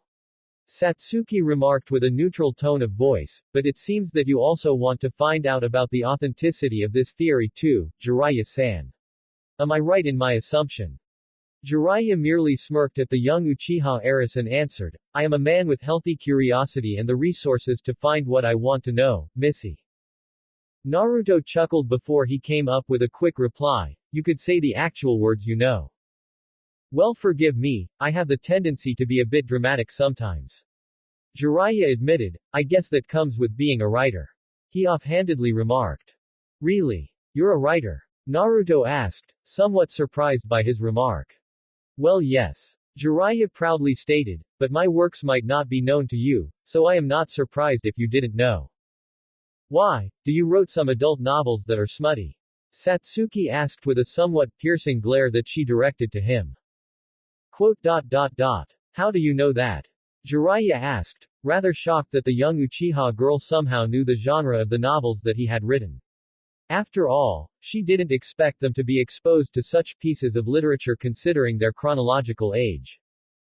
Please don't take offense to this, but you look like the type to write stuff like that. Satsuki replied back. Back in Konoha, the problem with Danzo had gotten an explanation, and it was not the explanation that Hiruzen would like to receive. Right after he finished arranging a place for Tayuya to stay in Konoha, he finally got the information of Danzo's current state from an unexpected source, which was all that remained from Root, a subdivision of Anbu that he created and supposed to be disbanded. The remnant of Root was a survivor from the supposedly disbanded branch, a young boy who was found unconscious and severely wounded on the streets of Konoha. The kid seemingly materialized out of nowhere, and before he collapsed, it seemed that he was heading to Hiruzen's office. He kept something on his person, which was a piece of paper, and there was an ominous message written in ink that said, Base breached. Leader gone. Root lost. Those words, which he assumed was written by the boy in case he didn't physically make it to him, made Hiruzen think that Danzo was either dead or captured by an enemy, and he didn't know which one was worse. Currently, the boy whose name was not known as of yet was in a coma, and was being treated at the makeshift hospital by the one of the few medic nin that they had. Until he could be revived, if he ever could be brought out from his coma, Danzo's real fate would remain a mystery that was known only by the comatose boy who belonged to a supposedly defunct branch of Anbu. He didn't know how long it had been since the attack at Root's base, he didn't know who it was that attacked it, and he didn't even know where Root's base was, since Danzo had built it without his knowledge. With that, he called his advisors, whom he assumed had known Danzo's Root's survival, and to his lack of surprise, they admitted as much to him when he pressed them on. He sighed rather exasperatedly as he and his former teammates under the wing of the first and second Hokage were gathered at his office. I don't assume that Danzo divulged the location of his base to any of you. He asked without expecting the answer that he sought. Homura and Kaharu at least had the decency to admit their lack of knowledge by shaking his head. No. Danzo was very secretive person, you know that Hiruzen, said Homura. Which would make sense if he's faced with people whose allegiance are either unknown or opposite of himself. Hiruzen stated, his voice seemingly calm in an eerie way, but once he's keeping secrets from people whom he knows he's allowed to share them, then that would be a solid ground to give him a proper suspicion, because he's withholding information to his superior, which is me, and that extends to you. Now he's either taken or already dead, we don't know who or what took or killed him, and the only lead we have is a comatose young boy that belongs to a group that doesn't exist. He then took a deep breath before saying, I suppose I do not need to further elaborate about how much of a mess this is, do I? He asked rhetorically, the only good thing that we got from this now is that the public of Konoha at large doesn't know our mess, and that status quo can be maintained easily. But the fact is that there is a possibility that Danzo, the man who knows as much as we do about Konoha's dirtiest, darkest secrets is taken alive by someone who has as their target, either Iwa, Kumo, and perhaps even Madara Uchiha. The name that Naruto spoke of a couple of days ago echoed in his mind again. Though he wanted to believe that the Kyuubi who gave the young man that information was lying, the Kyuubi attack and the mutated men that the superhuman team defeated was nothing else than bizarre and seemingly out of nowhere. Madara Uchiha, who was known in the history of ninja, was a powerful shinobi, and known to control the Kyuubi in his battle against Hashirama Senju, so there was some credence to what the Nine Tails said. Not to mention that whoever attacked Konoha possessed the Kyuubi after Danzo lost them. Wait a minute. Kaharu and Homura were more unnerved by Hiruzen's silence as he began to ponder something which they did not know about. The room descended into an awkward, tense silence until finally, Hiruzen broke it. Ooh. Ooh. Ooh. Danzo, you bastard. ... By suddenly shouting and banging his fist on his desk, which made him look quite insane. Homura and Kaharu backed away slightly when Hiruzen turned his slightly manic-looking eyes at them and exclaimed, "Do you know of this?" "Know what, Hiruzen?" Kaharu asked, willing herself to remain calm. Hiruzen then performed several hand seals that would ensure the room's privacy before he rounded up on his advisors and said, "Do you know that he had been in contact with Madara Uchiha before his disappearance?"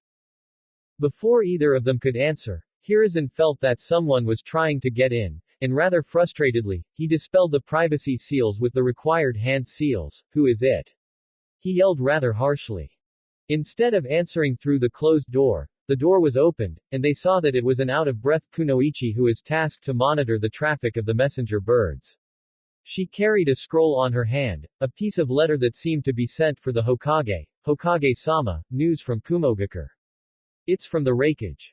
Hiruzen's attention was now focused on the scroll. He walked to the Kunoichi, took it, and read its contents. After he finished, he closed the scroll, and said to the Kunoichi and nodded, "You are dismissed." The Kunoichi nodded stiffly and quickly before she left and closed the door of his office. Hiruzen then slowly walked to his desk, took his kaizuru, burned the dried tobacco in it, and inhaled the smoke that it produced to calm himself. Homura decided to ask the most important question at hand instead of focusing on the seemingly strange question that Hiruzen asked beforehand. "What does the Raikage say, Hiruzen?" Hiruzen blew out a smoke ring before he looked at Homura and said with a calmer voice, "I will arrive in 2 days' time. But if at all possible, I will hasten my arrival. We have much to discuss." "This is one big tree," Naruto remarked, impressed by the size of the giant tree that was the center of the village. Even though Takigakure was not one of the 5 great shinobi villages, the landmark that it possessed was quite impressive. Heck, if anything, this village could also be said as the second village hidden in the leaves. After all, the tree was big enough that it actually prevented the village from being seen from above. Jiraiya revealed to them that usually, people have 2 ways to enter the village. The first way was to take the pathway hidden in the waterfall that gave the village its name, but that way was reserved for the village's residents who knew their way around. The second way was to bypass the cave system that served as the back door to the village, but if one did not have a map or memorize the right path, one could easily get themselves lost in the cave. However, since Naruto could fly, Jiraiya told them of the third way, which was to come from above and land on one of the branches of the giant tree that was the center of the village. Right now, they were standing on one of the giant branches, at a spot where they were quite well covered by the tree leaves. While Naruto was rather captivated by the tree they were standing on along with Satsuki who was tracing her hand on the bark of the massive tree, Jiraiya looked towards the village that surrounded them. It seems they didn't notice us, that's good. Still, we have to wait until night time before we can find an inn to stay in. Jiraiya said to the 2 of them. "We did get here without permission," Satsuki remarked. "What I still don't understand is why would Tsunade go here?" Jiraiya wondered. After all, if Tsunade was seeking entertainment and gambling, this was not the place to look for that. There must be another reason, but what it was he didn't know. Maybe she's been requested by someone to come. Naruto gave his opinion. She is a well-known medic nin. Perhaps someone here have heard of her and they want her to heal somebody they hold dear. Jiraiya hummed as he considered that possibility. Maybe. If they have the money and if she's desperate enough, maybe. Still, considering her fear of blood that plagued her ever since Dan's death, Jiraiya was a little bit doubtful that it was the case. However, since her pupil Shizune was with her, if she froze up, then she could take her place. She was her student after all. Perhaps Tsunade could tell her what she needed to do if she were overcome by her fear. Either way, let's wait this out a bit. Jiraiya said to Naruto and Satsuki, "If we go now, we'll surely be seen, but at night, we might be able to be more discreet, stealthy. Now, while we're waiting to pass the time." Jiraiya then smiled as he sat on the tree branches and said to both of them, "Why don't we all sit down and have a little talk? I got some questions to ask and some things that you might want to know, so come on, sit. Thank you so much, said a humble-looking middle-aged man as he bowed multiple times to show his gratitude. It's nothing, we just did what we do best, sir, said a black, short-haired young woman wearing a bluish-black kimono tied with a white obi to the man in front of her as she raised her hands to try and calm the man and assure him that he didn't have to excessively thank her and her mentor after healing his son. Let's go Shizune, said a blonde, pigtailed older woman to the young woman. The older woman wore a dark green haori over a kimono blouse of a lighter shade of green held by a black obi that showed a bit of cleavage of her impressive set of breasts thanks to how low it was cut. In addition to that, she also wore a pair of black pants and high-heeled sandals.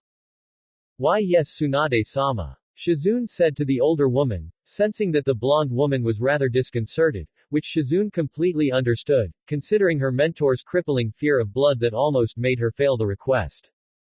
It was a couple of days ago when they were approached by a shinobi from Takigakure who had been looking for her for over a week and a half to come with him and heal his son who had been bedridden and paralyzed by a seemingly untreatable disease and offered her with a hefty sum of money as payment.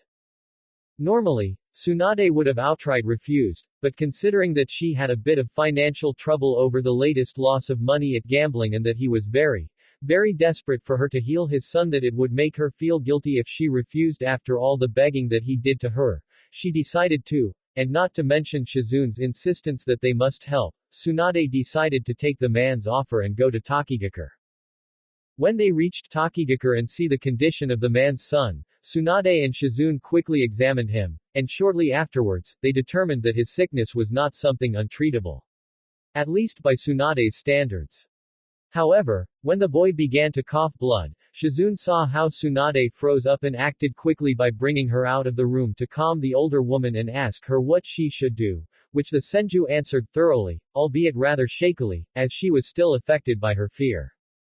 In the end, they managed to treat the boy and they received the reward money that was promised. The man was happy, and Tsunade did not lose face. All in all, it was a successful job. But as Shizune walked beside Tsunade at the village hidden in a waterfall, she could see how down she was. She assumed that it was because she regretted coming to Takigakure and experiencing the freeze-up. As the younger woman hugged their pet pig Tauntaun, she asked her mentor, Tsunade-sama. Do you perhaps want to? Tsunade then grabbed Shizune's shoulder, turned her head towards her, and interrupted her by saying, Shizune, let's find the nearest bar, shall we? I can use some sake right now, she said with a rather fake bright-looking smile. And this was not that surprising for Shizune. Whenever her mentor didn't want to talk about what was bothering her, she would either turn to more gambling or to alcohol, and in this case, it was the latter. It took Shizune a couple of seconds before she too forced out a smile and answered, Sure, Tsunade-sama, that sounds good. When the night fell upon Takigakure, 3 figures descending towards the village from above could have been seen by some of the villagers if they were to focus and have an exceptional eyesight. However, considering that the source of light that they possessed during the night was their own lamps from the buildings that they have and that the darkness was amplified by the giant tree blocking the moonlight and casting its shadow, it was to no surprise that Naruto, Satsuki and Jiraiya managed to infiltrate the village without too much effort. It also helped that Takigakure was not as militarized as Konoha, and considering that Konoha's militarization was not as prominent or at the same rank as Kumo, Iwa, or Mizu, it spoke volumes about the lack of talented shinobi in Takigakure, which was largely controlled by the civilian population instead of the shinobi. Right now, Jiraiya, Naruto and Satsuki were walking on the main street of Takigakure, acting as natural as they could be while they were looking for Tsunade without resorting to asking questions to avoid further suspicion. However, while the street was not crowded in any way, they did not see anyone even close to resemble Tsunade. But they didn't expect that they would find her that easy. In Jiraiya's mind, he was thinking about where he would go next if he were Tsunade. After the job was over and the money was given, Tsunade would either go spend it on gambling or booze, which was why he was peeling his eyes for any gambling dens and bars, of which there were few. But, there was something that made Jiraiya the first to notice that Tsunade's nearby. Even with Naruto's advanced hearing, he simply didn't know what Tsunade sounded like. And so, even if he were to tell him the pitch of her voice, he wouldn't be able to identify Tsunade from any other woman who had a similar voice range to her. However, being her teammate for 2 decades had sharpened his ears for the sounds that she was capable of making. For example, the sound of her agitated voice as she drunkenly complained to her pupil. Come on, drink a bit Shizune, live a little. You just saved a boy's life by yourself without my help. I think that you deserve to let go a little bit. He heard that specific sound from a nearby restaurant that happened to be quiet enough for him to hear her.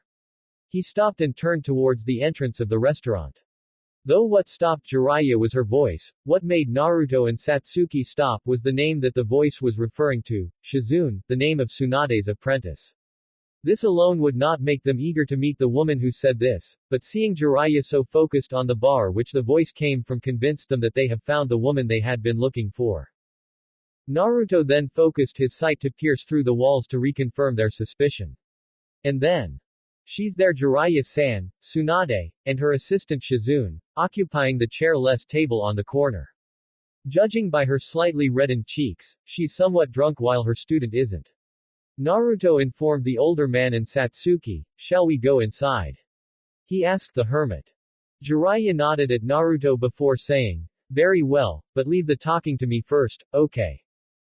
The restaurant per bar consisted of a bar that also acted as a large horizontal table for people who were alone, since it was accompanied by several stools, along with short tables separated by wooden screens that required the people to sit on the pillows set for them. At that time, only few people besides the owner and his employees, along with Tsunade, Jiraiya, Satsuki and Naruto were there. There, they saw Tsunade and her student drinking. Well, the drinking part was mostly handled by the former, the latter seemed to be content with the lack of alcohol intake that she was having. It seemed that she was obliged to be the more sensible of the two. Which was a good thing, considering that the one she was looking for had the tendency to be reckless in decision-making which led them here in Tokigakure in the first place. Jiraiya smiled as he walked towards the woman, followed suit by Naruto and Satsuki. As Jiraiya reached the table, he asked the 2 women who hadn't noticed him, excuse me, but is there room for 3 more? Tsunade and Shizune turned to the one who asked the question, and both of them were shocked at the man they saw. Jiraiya. Tsunade yelled as she banged the table with both of her hands, what the hell? Why are you here? She asked, genuinely confused, a reaction induced by her drunken state, as it was rather clear to Shizune why. Jiraiya-sama. He must be here under Hiruzen-sama's orders. Shizune assumed as she watched the sage sitting down along with the 2 companions he brought with him. What would Konoha want with Tsunade-sama now? She wondered. It only made sense. After all, their location wasn't supposed to be known by anyone from Konoha, and they have been going under their radar for a long time now. That Jiraiya's sudden appearance should have made Tsunade wary, but considering that she had had 7 glasses of sake, despite her increased resistance to alcohol, it was quite understandable that her brain was simply having a hard time to compute implied information. Then, there was the matter about the 2 people that accompanied Jiraiya. First of all, they lacked Konoha's forehead protector, but if they were with him, then they must be high-ranked ninjas of Konoha to accompany a Sannin such as him. Either that, or they were his students. The former was more likely, was what Shizune thought to herself. However, there was something familiar about the young man with the blonde hair. The girl had the physical appearance of an Uchiha, and so she didn't really surprise her, but Shizune couldn't quite place why she found him so familiar somehow. He reminds me of someone, that's for sure. But who? Shizune wondered. Well, if I were to say that I'm having a vacation, would you believe me? Jiraiya asked in a rhetorical, joking manner. After just a second of silence, he then continued with, of course not, why would you? Anyway, I am kind of hungry myself, waiter. He called to the nearest waiter, who came to their table, give me a sake as well. What would you 2 like, He asked the 2 who had been with him in this short search. Naruto did not respond. He merely looked at Tsunade with a bit of an inspecting gaze, while Satsuki replied, 2 teas would be fine, thank you. When the waiter left, Tsunade reciprocated Naruto's gaze with her own and said, what are you looking at, brat? She asked with a rather cross tone, somewhat agitated by his calm demeanor and piercing blue eyes. Quote dot dot dot. Your genjutsu is good. Naruto said so suddenly, my eyes can't penetrate through it. Either that, or you are not that old looking despite your age. A tick mark materialized on Tsunade's forehead. Jiraiya, who the hell is this? She asked her old teammate as she pointed her finger towards Naruto. Jiraiya sheepishly laughed as he scratched the back of his neck. He is Naruto, Kanzaki Naruto. And the beautiful girl next to him is his best friend, Uchiha Satsuki. They are with me too. Jiraiya sighed as he then decided to get to the point, to bring you back to Konoha. Tsunade's eyebrows were raised in slight surprise. Now isn't that a surprise? She said rather sarcastically with a shake of her head, why? She asked next. We have lost many medic nin because of a recent attack by the Kyuubi. When Jiraiya spoke this sentence, there was a pregnant pause by everyone who heard him. Though there are few who still live, the numbers are simply lackluster when compared to those who are still wounded or dead. We need you to either train new ones or to work on those who survived. Even though this boy here, he patted Naruto's back, had helped immensely in the rebuilding of the village, he is no medic nin. Simply put, Tsunade, we need you. Tsunade's gaze turned down to the table below her before she took another sip of sake. What if I refuse? She asked. Then we'll constantly be on your tail.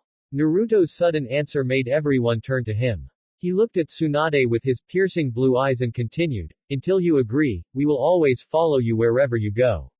We will prod you on, we will pressure you, we will, in the end of it, get you back, even if you must whine and scream the whole way. Naruto then leaned towards Tsunade and looked at her right in her eyes and said, and whatever it is that made you turn your back from the village and its people, you need to either forget or get over it.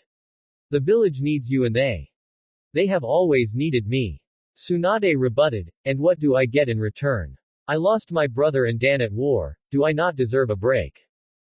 For how many years? Asked Satsuki. Her gaze hardened, how many years have you spent, running away from your pain, trying to forget without getting over it? 10. 15. I think your break time is over, lady. You two don't understand, said the older woman as she clenched her fist. What do you understand about me? What had Jiraiya told you about the reason of my leave from Konoha? If he had told you anything, then you should. We've heard your life story this afternoon, Tsunade-san. Naruto answered, remembering how Jiraiya told them about why Tsunade left the village in the first place, what he lost in her fall of ideals and descent to cynicism. So you know. Tsunade muttered, then why don't you? Me and Satsuki know how it is to lose someone you hold dear, Tsunade-san. Answered Naruto, but unlike you, we got over it. That might be your initial reason in starting this trip, but for more than a decade. Spending all your money, all your time, all her time, he pointed to Shizune, to try and forget when you gave up trying to get over your pain. No. We understand perfectly. It's you who needs to be re-educated. Tsunade took a quick deep breath and banged her palms on the table as she leaned towards Naruto with an angry look on her face. You really want to fight, don't you, brat? Naruto then stood up, towering over her slightly due to his superior height. If it can make you sober in realizing what you need to do, then fine. He said with a frown stern on his face, let's take this outside. Wait, just wait a minute, why don't we just? Shut up, Jiraiya. Tsunade yelled to the old sage, I'm going to teach this guy a lesson. She said as she strolled outside the restaurant with Naruto following her closely. Satsuki chuckled as she stood up as well and beginning to make her way outside. I think she's got the wrong idea on who's going to teach who. Was her remark as she left. Jiraiya ruffled his hair before he took the sake that Tsunade left on the table and drank some of it. He then looked at the shocked Shizune and said, let's go and make sure none of them gets hurt. Shizune nodded, and the two of them began to leave the restaurant as well. Shizune was worried over the one that had earned Tsunade's anger, while Jiraiya was worried over Tsunade because of her lack of knowledge about Naruto and his powers. Naruto, I hope you don't get too serious about this. He mentally pleaded to the young man. When Jiraiya got outside, they found Naruto and Tsunade a few apart from each other. Then, Naruto threw away the cloak that he had been wearing, showing the alien uniform beneath it. Seeing this, Tsunade smirked and snorted, Hemp. What the hell is that you're wearing? Are you trying to use your body to distract me? The members of the opposite sex who watched Naruto's uniform had to admit that such a tight, seemingly restrictive uniform might seem to serve as a distraction as much as such a costume would distract an opponent shinobi when being worn by a kunoichi. Though it helped that his body was actually rather attractive looking and safe to say, quite appropriate to wear such a uniform. Hell, even Tsunade had basically admitted that he looked good. Naruto only gave her a deadpan stare and muttered, "Right. Might be the first of many such comments, so I think I'll take that as a compliment." "Tsunade-sama, please don't go overboard." Shizune pleaded, knowing Tsunade's strength but not Naruto's own.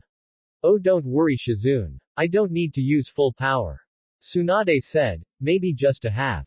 He does look quite strong." She added as a reminder to herself. She then said to Naruto, "Want to bet, kid? If I win, you will leave me alone in peace and never to bother me again for a long, long time." "And if I win," Naruto said, "you will go back to Konoha and learn to get over the death of your brother and your lover without trying to run away again. Do we have a deal?" Tsunade narrowed her eyes as she nodded, "Deal. That is, if you can win against me, a Sannin." Naruto smirked and answered, "A Sannin, huh? Speaking of titles. Do you know what they call me and my friends back in Konoha? Heroes. Heroes of Konoha. I think that gives us equal ground in terms of prestigious titles. You might not have heard of this, but when the Kyuubi attacked, there were also 3 other people who participated in the attack with him. Each of them are as powerful as a Junin, maybe even more than that, and my friends defeated them. As for myself." The young man then allowed the energy coursing through him to go to his eyes, making them glow with eerie blue light. That made Tsunade take a small step backwards. "I received that title after I defeated the Kyuubi in one-on-one combat." Tsunade's eyes widened at that information. But before she could even digest that, she saw his figure blurred before he disappeared with a gust of wind. A moment after that occurred, she felt someone's fist softly tap her on her back. Driven by instinct, she planted her right foot on the ground and turned her body around to deliver a sweeping kick using her left leg. Naruto ducked, but Tsunade then completed the rotation and stomped her left foot downward, jumped and lifted her right leg upward, aiming a jumping axe kick attack towards the young man.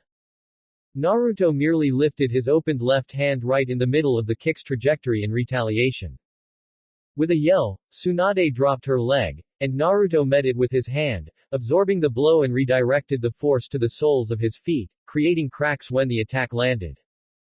Tsunade was shocked that her attack that could destroy concrete with ease was easily caught by his hand and seemingly unaffected by it. She then heard his remark, and was even more shocked and confused by what he said, "You're as strong as Sakura." Naruto then let go of her leg and allowed her to drop it. He then looked at the older woman, and she asked him, "How?"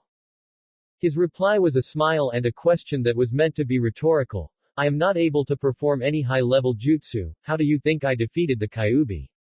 With my bare hands is the right answer." Shizune, who heard his claim, turned to Jiraiya and asked, "Is it true, Jiraiya-sama?" Hiruzen-sensei can attest to that. Naruto is really, really powerful, to the point where he doesn't think that anything short of a Biju could hurt him badly. Answered Jiraiya. Or another equally powerful superhuman. Satsuki added. Superhuman? Shizune asked. Jiraiya smirked at the young woman and said, "Long story." Returning to the fight, Tsunade took several steps backwards as Naruto cracked his knuckles, which somehow created some small-sized reverberating shockwave when he did so. Then he deliberately clapped with half of his physical power being put into it, creating a small sound of thunder when he did so and making Tsunade take another step back. "My turn." Naruto did not want to punch her lights out, because if he tried to do so, he might accidentally kill her due to his strength. He wanted to reason with her, but his method might be considered rather unorthodox for reasoning. "You sure this would work? Trust me, Kit. I know what your body is capable of, and you are barely scratching the surface with what you have right now." Kyuubi replied, "Just place your hand on her head and imagine your mind penetrating hers." "Which reminds me, why are you so helpful to me?" Naruto asked him again. "For a reason, of course. You can trust me, Kit." Until we have that talk regarding my mother. I think my trust will be somewhat tentative." Understandable. Now, Heal that woman of her phobia, would you? Naruto didn't need any more incentive as he dashed towards Tsunade. The woman didn't even have a chance as she was suddenly grabbed by the collar of her kimono and was hoisted upwards as he flew several feet upwards. When Tsunade felt that her feet was no longer in contact with the ground, she grabbed onto Naruto's arm as she struggled to remain. GHK. Ah. What the? Naruto then touched her head with his free hand, and focused. Imagine that every human mind is like a hole-less jar. You can physically get them to hit each other, but their contents cannot interact with each other, unless you create a bridge that connects them. Now, unlike a hole-less jar, a human mind can connect with one another. One of the clan in your village is capable of doing this to a degree, and I think you told me about the superhuman Yamanaka who can do more than that. She was the one who arranged the first meeting between us. No. I believe that you can do the same as her, except a bit weaker. And how exactly do you know this? We are more connected than before, Kit. I am able to see the inner workings of your body, and I say that you can do what the Yamanaka can. Except in a more limited way. When Naruto heard Kyuubi telling him that their connection with one another would be enhanced, he didn't realize that it would allow the beast to know about his body as much as the beast would know about his if he knew and allowed himself to know. However, the one side to this was that the Kyuubi knew that he could become more. The beast had told him his theory, one that hypothesized that his body was like another entity that was different from him, one that had a potential that was barely untapped. Even with all the power that he now had in his disposal, it was considered as barely untapped. That feeling of fear had returned with that thought, but it was quickly gone when he acknowledged that fact and accepted Kyuubi's offer to teach him about his capability to access one's mind through physical contact. Now, his mind was connected with Tsunade's. He felt every nook and cranny of her mind, the things that she remembered, the things that she cherished, and the things that she wished she could forget. And with that connection, she could also feel her fear. Now cleanse it, Kit. Fear is a response. It was not a living entity, but it was not something that could not be defeated. One could overcome that fear through trials and tribulations, but Naruto decided to give the easy method to the lady after decades of being plagued by it. However, he would not let her forget the cause of this fear. She needed to remember it, but she did not need to be severely affected by it. Acceptance. In concordance to erasing her fear, he planted some seed of that in her mind before he closed the link between them. On Tsunade's part, what she felt when Naruto connected her mind with his own was a sense of haziness that was a bit similar to the feeling of falling asleep. However, it left as fast as it came, and then she felt more vigorous somehow. Then, Naruto descended and released Tsunade from his hold. Tsunade lightly touched her forehead, trying to feel a change that Naruto might have done, only for her to find nothing that suggests such a thing. What did you do? Naruto's response was for him to bring his hand close to his mouth and bit himself so hard that he bled out. Shizun's eyes widened. No. Tsunade-sama's phobia. Tsunade was also shocked when Naruto did that and she braced for what was to come. However, she was more shocked when she realized that she did not freeze by the sight of blood alone. She looked at her hand, and she saw that she was not trembling. Looking at the still dripping red blood from Naruto's wound that was beginning to close up, she was thoroughly confused by the lack of response from her body. Naruto then walked to her. Still in shock and reeling in confusion at the sudden absence of her fear, Tsunade couldn't move and let him approach her. Then, when Naruto was within arm's reach, he lifted his hand to Tsunade's head.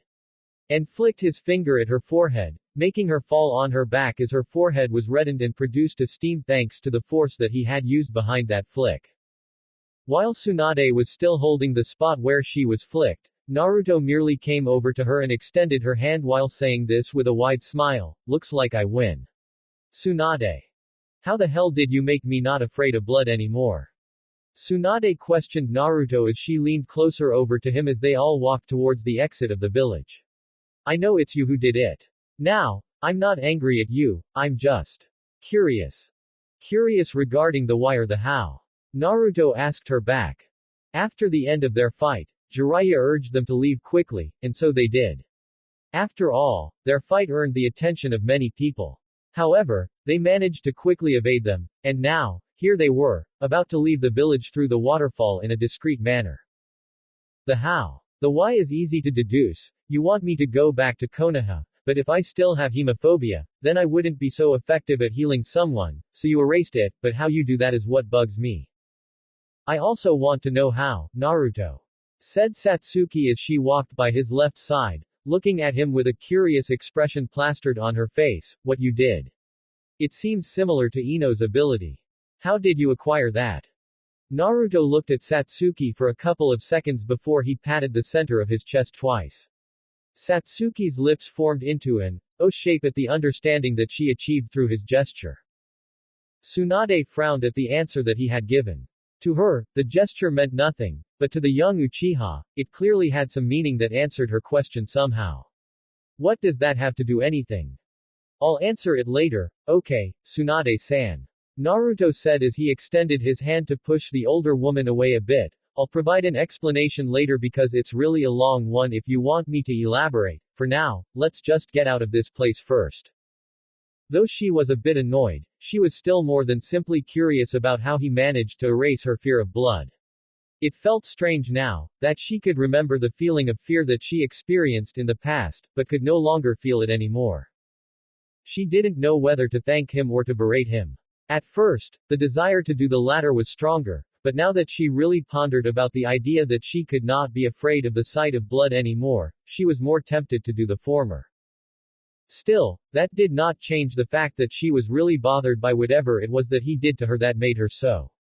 Not to mention, his strength. His powers. Him able to soak up the brunt of her kick using his hand without any ill effects, him able to dish out staggering amount force from just a flick of his fingers, and even the power that he showed to her when they fought was not, by any means, the full extent of his power. And she also couldn't forget the fact that he flew upwards and remained up in the air for a couple of seconds before gently floated them down. These abilities were simply bizarre, even counting by the standards of ninjas of this world in general. Because of what he was, she was beginning to assume that her old teacher was calling her back not only to heal those who were heavily injured and create more medic nin. He was also calling her back to try and examine him. Granted, her curiosity was piqued, to say the least. She wouldn't mind examine him and find out what exactly made him this way. She then took a few steps back from Naruto and Satsuki and went to Jiraiya and Shizune, who was a few feet back from the two younger people. Hey Jiraiya. Does he also want me to examine him as well? She whispered to her old friend. Jiraiya mulled over the question given for a couple of seconds before he answered, maybe. Your skill as a medic nin is unparalleled, and even though he and others like him have been examined beforehand, you might gain an unprecedented insight. Tsunade cupped her chin as she looked at Naruto and Satsuki again for a second before she turned to Jiraiya again. That Satsuki Uchiha, is she also similar to him? She asked. Yes. They are, as Sensei puts it, superhumans. Answered Jiraiya. They are different than shinobi because of how their chakra manifests. And how their abilities are so internalized that for them to become powerful is to simply grow up, which for those who are born with their powers like them are tickets to easily gained game-breaking powers, especially considering their incredible growth rate. Growth rate? Asked Shizune and Tsunade. Jiraiya smirked a bit as she leaned to Tsunade's ears and whispered something. Her reaction was slow, but her eyes gradually widened with every word spoken out of his mouth. And in the end, when he pulled away, she could only look at him and utter a flat-toned. What? Jiraiya merely chuckled and said, that's right. They are, despite their deceptive appearance, are chronologically 8-year-olds. Tsunade's apprentice who heard this had a more volatile reaction compared to her mentors. What? Geez. Who the hell got that woman's panties in a bunch? Muttered a cloaked figure who was approaching the exit of Takigakure as he scratched his ears. Whoever that is, she sure has a beautiful screaming voice. Hey. Wonder what would happen if she. Would you be silent? Asked a bigger cloaked figure to the smaller one who spoke first. His voice was deep, commanding, and intimidating, like the voice that a tiger with a raspy throat would have if it were able to speak like a human being. You are lucky enough to still be used by Donna-sama after your failure in Konoha. The least you can do is to cease your remarks for 1 minute. Alright, boss, geez. Said the cloaked figure of one of the mutated men who attacked Konoha, still. I kinda want the ability to move underground. Sure beats walking. Small sacrifices. The larger one said dismissively, besides. What you have now is far more valuable than being able to do subterranean movement, wouldn't you agree? Hey, yeah. That woman had a lot of power in her blood, didn't she? Not just allowing me to contain the damn beast, but also to do this. He then opened his palm and the sparks of energy that he materialized from it indicated that he was about to show his ability, but before he could, the bigger man covered his palm with his bigger one. Stop your reckless nature at once. You do not know who might be watching. Until we reach the Nanabi Jinchuriki, we must remain incognito, understood? Geez. The smaller one grumbled as he pulled his hand away, fun hater. Unbeknownst to the two of them. A figure had been watching and hearing him from quite afar after he heard their conversation.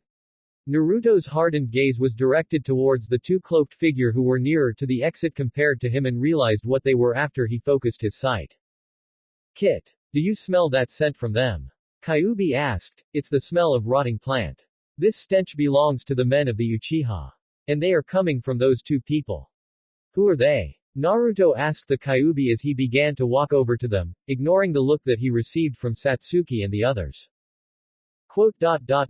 I believe you know one of them. Kyuubi answered him with a wary tone of voice. Who? Naruto said, fearing the answer, but somehow, he felt anger begin to burst out as well, as if he already had the answer on the back of his mind. One of them is the one who became my temporary host during the attack on Konoha. In other words, one of them was the one who was personally responsible for the explosion that killed Taji. At this, Naruto clenched his fist as his advance towards the two figure began to get faster, leaving the others to look at the trajectory of his quick walk. If those two weren't there, Naruto and the others would have been able to exit Tokigakure without too much of a fuss, even with the rather heavy-handed way that the village handled in the regulation of the village's visitors to the point that Tsunade's visit was considerably easier due to the bribe that the Tokigakure shinobi gave so that the procedure would be skipped. As the two cloaked figures began to talk to the Tokigakure shinobi that was just following the procedure by the book, Naruto was so consumed by his anger that he was blinded by it and making him unreasonable.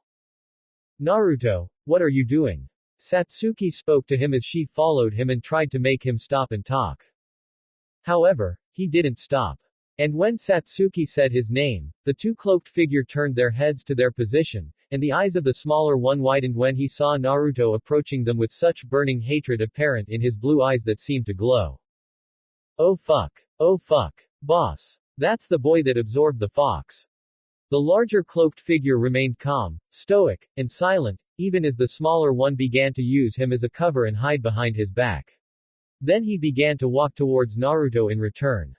Naruto stopped when he was only separated from the large cloaked figure by a meager 3 feet.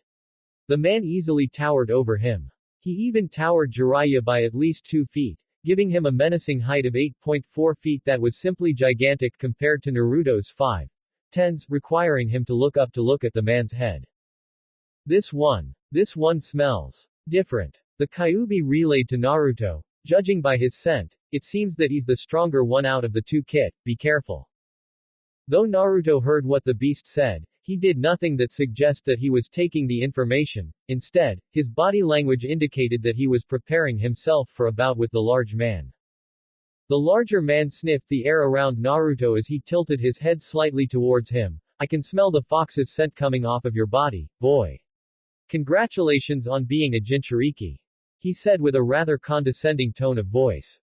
Speaking of Jinchuriki, Naruto began as he narrowed his eyes to the smaller cloaked figure that the bigger one was trying to cover for and pointed at him. Would he be counted as one when he used the fox to try and destroy my village? And more to the point, Naruto continued as his eyes began to really glow. What are you planning to do with the Jinchuriki of the 7 tails? Naruto could see the man's eyes narrowing. And he also could see the trajectory of the giant's right-hand punch that looked like a simple blur of movement to a pair of normal human eyes. Naruto reciprocated kindly with his own right fist a split second when the giant's fist was halfway to reaching him. And all hell broke loose. A battle is inevitable. The thought came a second when the boy asked the question regarding Nanabi no Jinchuriki. One didn't need to be an overcompetent, hyper-attentive detective to know what was coming, whether it's him or the boy, either one of them will strike at the other. He recognized anger and desire for revenge when he saw it, and the look on the boy's face was an unmistakable combination of both of the aforementioned emotions. That was why he took the initiative and attacked first. Despite that, however, he knew that the boy would reciprocate as fast, if not faster than his own attack. However, it was necessary. Despite his counterpart's more idiotic nature, he had to know that this distraction was necessary considering the level of power that the boy possessed. The moron should be able to handle the Jinchuriki of the Seven Tails by himself. What followed that thought was a punch that a normal man wouldn't be able to avoid, let alone take. But Naruto was not a normal man, and so he didn't do either. He retaliated. Get down. When Tsunade heard the Uchiha girl ordering them, she conceded and did what she was told. But her reaction speed was defeated by the sheer reverberating effect that the two fists created when they connected. It was thunder. It was lightning. It was earthquake. It was all of the aforementioned things combined to create a wave so destructive that it created a noise so deafening and a flash of bright light that was blinding, and not to mention the powerful shockwave that destroyed the area in the proximity of their connected fists. Tsunade's instinct was to protect Shizune from the blast, and Jiraiya's instinct was to protect Tsunade. That left Satsuki to protect them all. She extended her arms and created a protective shell shaped like a dome that she created from her energy field, allowing them to remain safe from the destructive wave. It was a testament to her capability to create a sturdy construct when the shockwave easily destroyed a stone wall near the village's exit, but her energy construct withstood the wave without experiencing any visible damage to her energy field. The wave ripped away the cloak that the giant mutated man wore, and his pasty white skin and his sickly green hair and eyes was visible for all to see.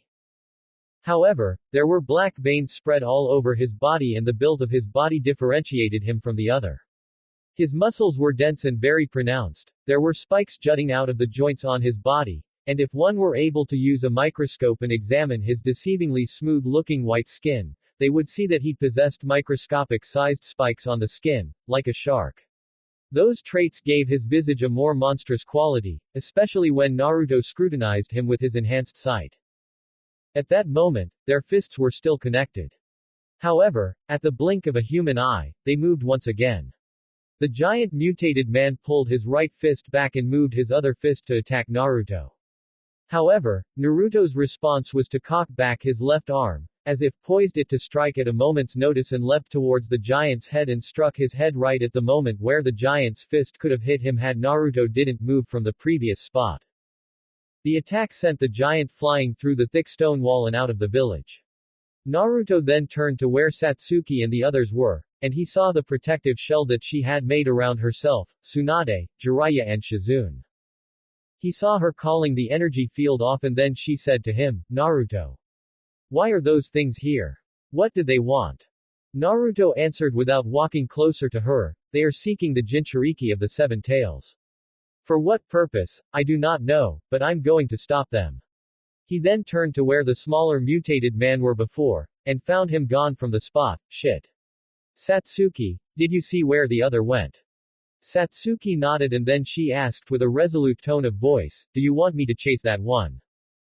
Naruto nodded, and without spending any more minutes in idle or to hear what Jiraiya had to say, Satsuki removed her cloak, showing her red skinsuit, summoned her energy field to cover her in an aura-like form, then she focused a large part of her energy on her feet and blasted them off, sending her on a trajectory in which she barged through the stone wall like a missile to her target. He then turned to Jiraiya and the others, his eyes conveying the question of, may I? Jiraiya could only shake his head exasperatedly as he sighed, and then he said to him, do whatever you want. With that, Naruto nodded, turned his head towards the hole that he had made when he punched that giant and flew away, leaving Jiraiya, Tsunade and Shizune alone to fend for the oncoming Takigaku shinobi that were attracted to the noise. Yeah, we better run, Jiraiya remarked to the two women before the group of shinobi could reach them. It didn't take long before the three of them went on running towards the exit. Luckily, the path leading to it was pretty much straightforward, especially when the shinobi guards were not that focused on them and on the spectacle of destruction that the two impossible people have created. Well, They certainly are a rowdy bunch, aren't they, Jiraiya? Remarked Tsunade with a faint smile on her beautiful face. They may not share your personality, but they seem to share your predilection on doing something reckless without following any procedure. Hey, you're one to talk, princess. Jiraiya shot back with a rather cocky smirk, having the knowledge of her fiery temper and equally reckless attitude. Still, that boy seems so familiar somehow. Tsunade remarked, blonde hair, blue eyes, and his facial features. Her eyes widened as she looked at Jiraiya with a surprised look on her face. He's his son, huh? Good God. With what he has, it seems that he ended up with something more than his father's flash. At this, Shizune's eyes widened as her mind finally made the right connections to Naruto's appearance to another figure whom she was very familiar with. And she immediately asked, he is the Yondaime's. SSSSH. Jiraiya said to Shizune as he placed his right index finger to his lips, let's not blab that information around, okay? Right now, we have to ensure that Satsuki doesn't get more than she bargained for. Right after that, they finally got out of the village and the waterfall that hid the entrance. They stopped as Tsunade went to ask Jiraiya, what about the boy? Her answer was not a verbal one from Jiraiya, but instead, the answer came from afar, in the form of a multiple number of rumbling airquakes that acted as the indication of a battle of epic proportions being held, undoubtedly by Naruto and the giant man. Then, there was the sound of energy blasts coming from the area far in front of them, and they saw flashes of red and purple lights blazing against each other at the forest, no doubt the battle that was being held by Satsuki and the smaller mutated man. That way. We need to go that way. Jiraiya said as he pointed to the light show on their front instead of the visible shockwaves on their right. While I'm also worried over Naruto, seeing the way he defeated you, princess, I am more assured of his safety compared to the Uchiha girl. Tsunade mumbled a begrudging admittance. Judging by how she diverted her gaze from Jiraiya and crossed her arms together defensively, it seemed that she was a bit bothered by how she was easily defeated by a young man who was supposed to be an 8-year-old. Now let's go, shall we? Besides, Jiraiya's visage turned deathly serious as he said, from what I've heard, those men are here for Taki's Jinchuriki. Whatever purpose they have for them might not be beneficial for this village or the others. On a secluded post a couple of miles away from Takigakure, a young girl of green hair, orange eyes and tan complexion wearing a white tank top and black shorts stood on one of the branches of the surrounding trees as she looked at the two different but nevertheless equally captivating spectacles of the two ongoing battle located far away from her position. She was a kunoichi of Taki, a low class one. At least, it was the status that she had been given so suddenly just a week ago. Currently, she was on a mission to meet the village's ally and escort them. However, she had been suspicious of the whole situation since the very beginning. She knew what she was ever since she was 5. The villagers' treatment of considering her as a living, ticking time bomb was the second indication that led her to believe that she wasn't normal. The first one was her accelerated growth. After all, when she was 2, she was considered as 5, and when she was 3, her body fooled a lot of people to think that she was 8. That did not make the villagers' treatment any better. In fact, to them, it only convinced them further of the assumption that she was not a normal human being because of the beast contained within her. Still, she persevered, she kept her hatred and her frustration bottled up within her, if not for the sake of those who simply didn't give two shits about her, then at least for her own sake. However, those bottled-up feelings led her to take anything that she heard with a grain of salt, and this current situation merely increased her suspicion about the village's decision to make her their kunoichi and her strange first mission. She narrowed her eyes as she focused on the airquakes on the left instead of the light show on the front, and she saw the two combatants who fought.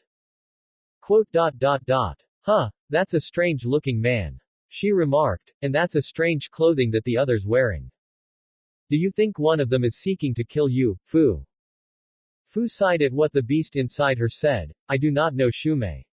I'm leaning on the theory that it's the strange white man that seeks to kill me, which might or might not be connected to my village's leader, and that man in a body-fitting suit has a grudge on the white man, but I simply don't know. Better lay low for now.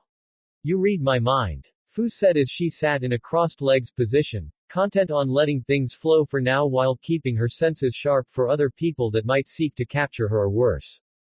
She sighed as she crossed her arms and smiled lopsidedly. Just another day of being a Jinchuriki, Shumei.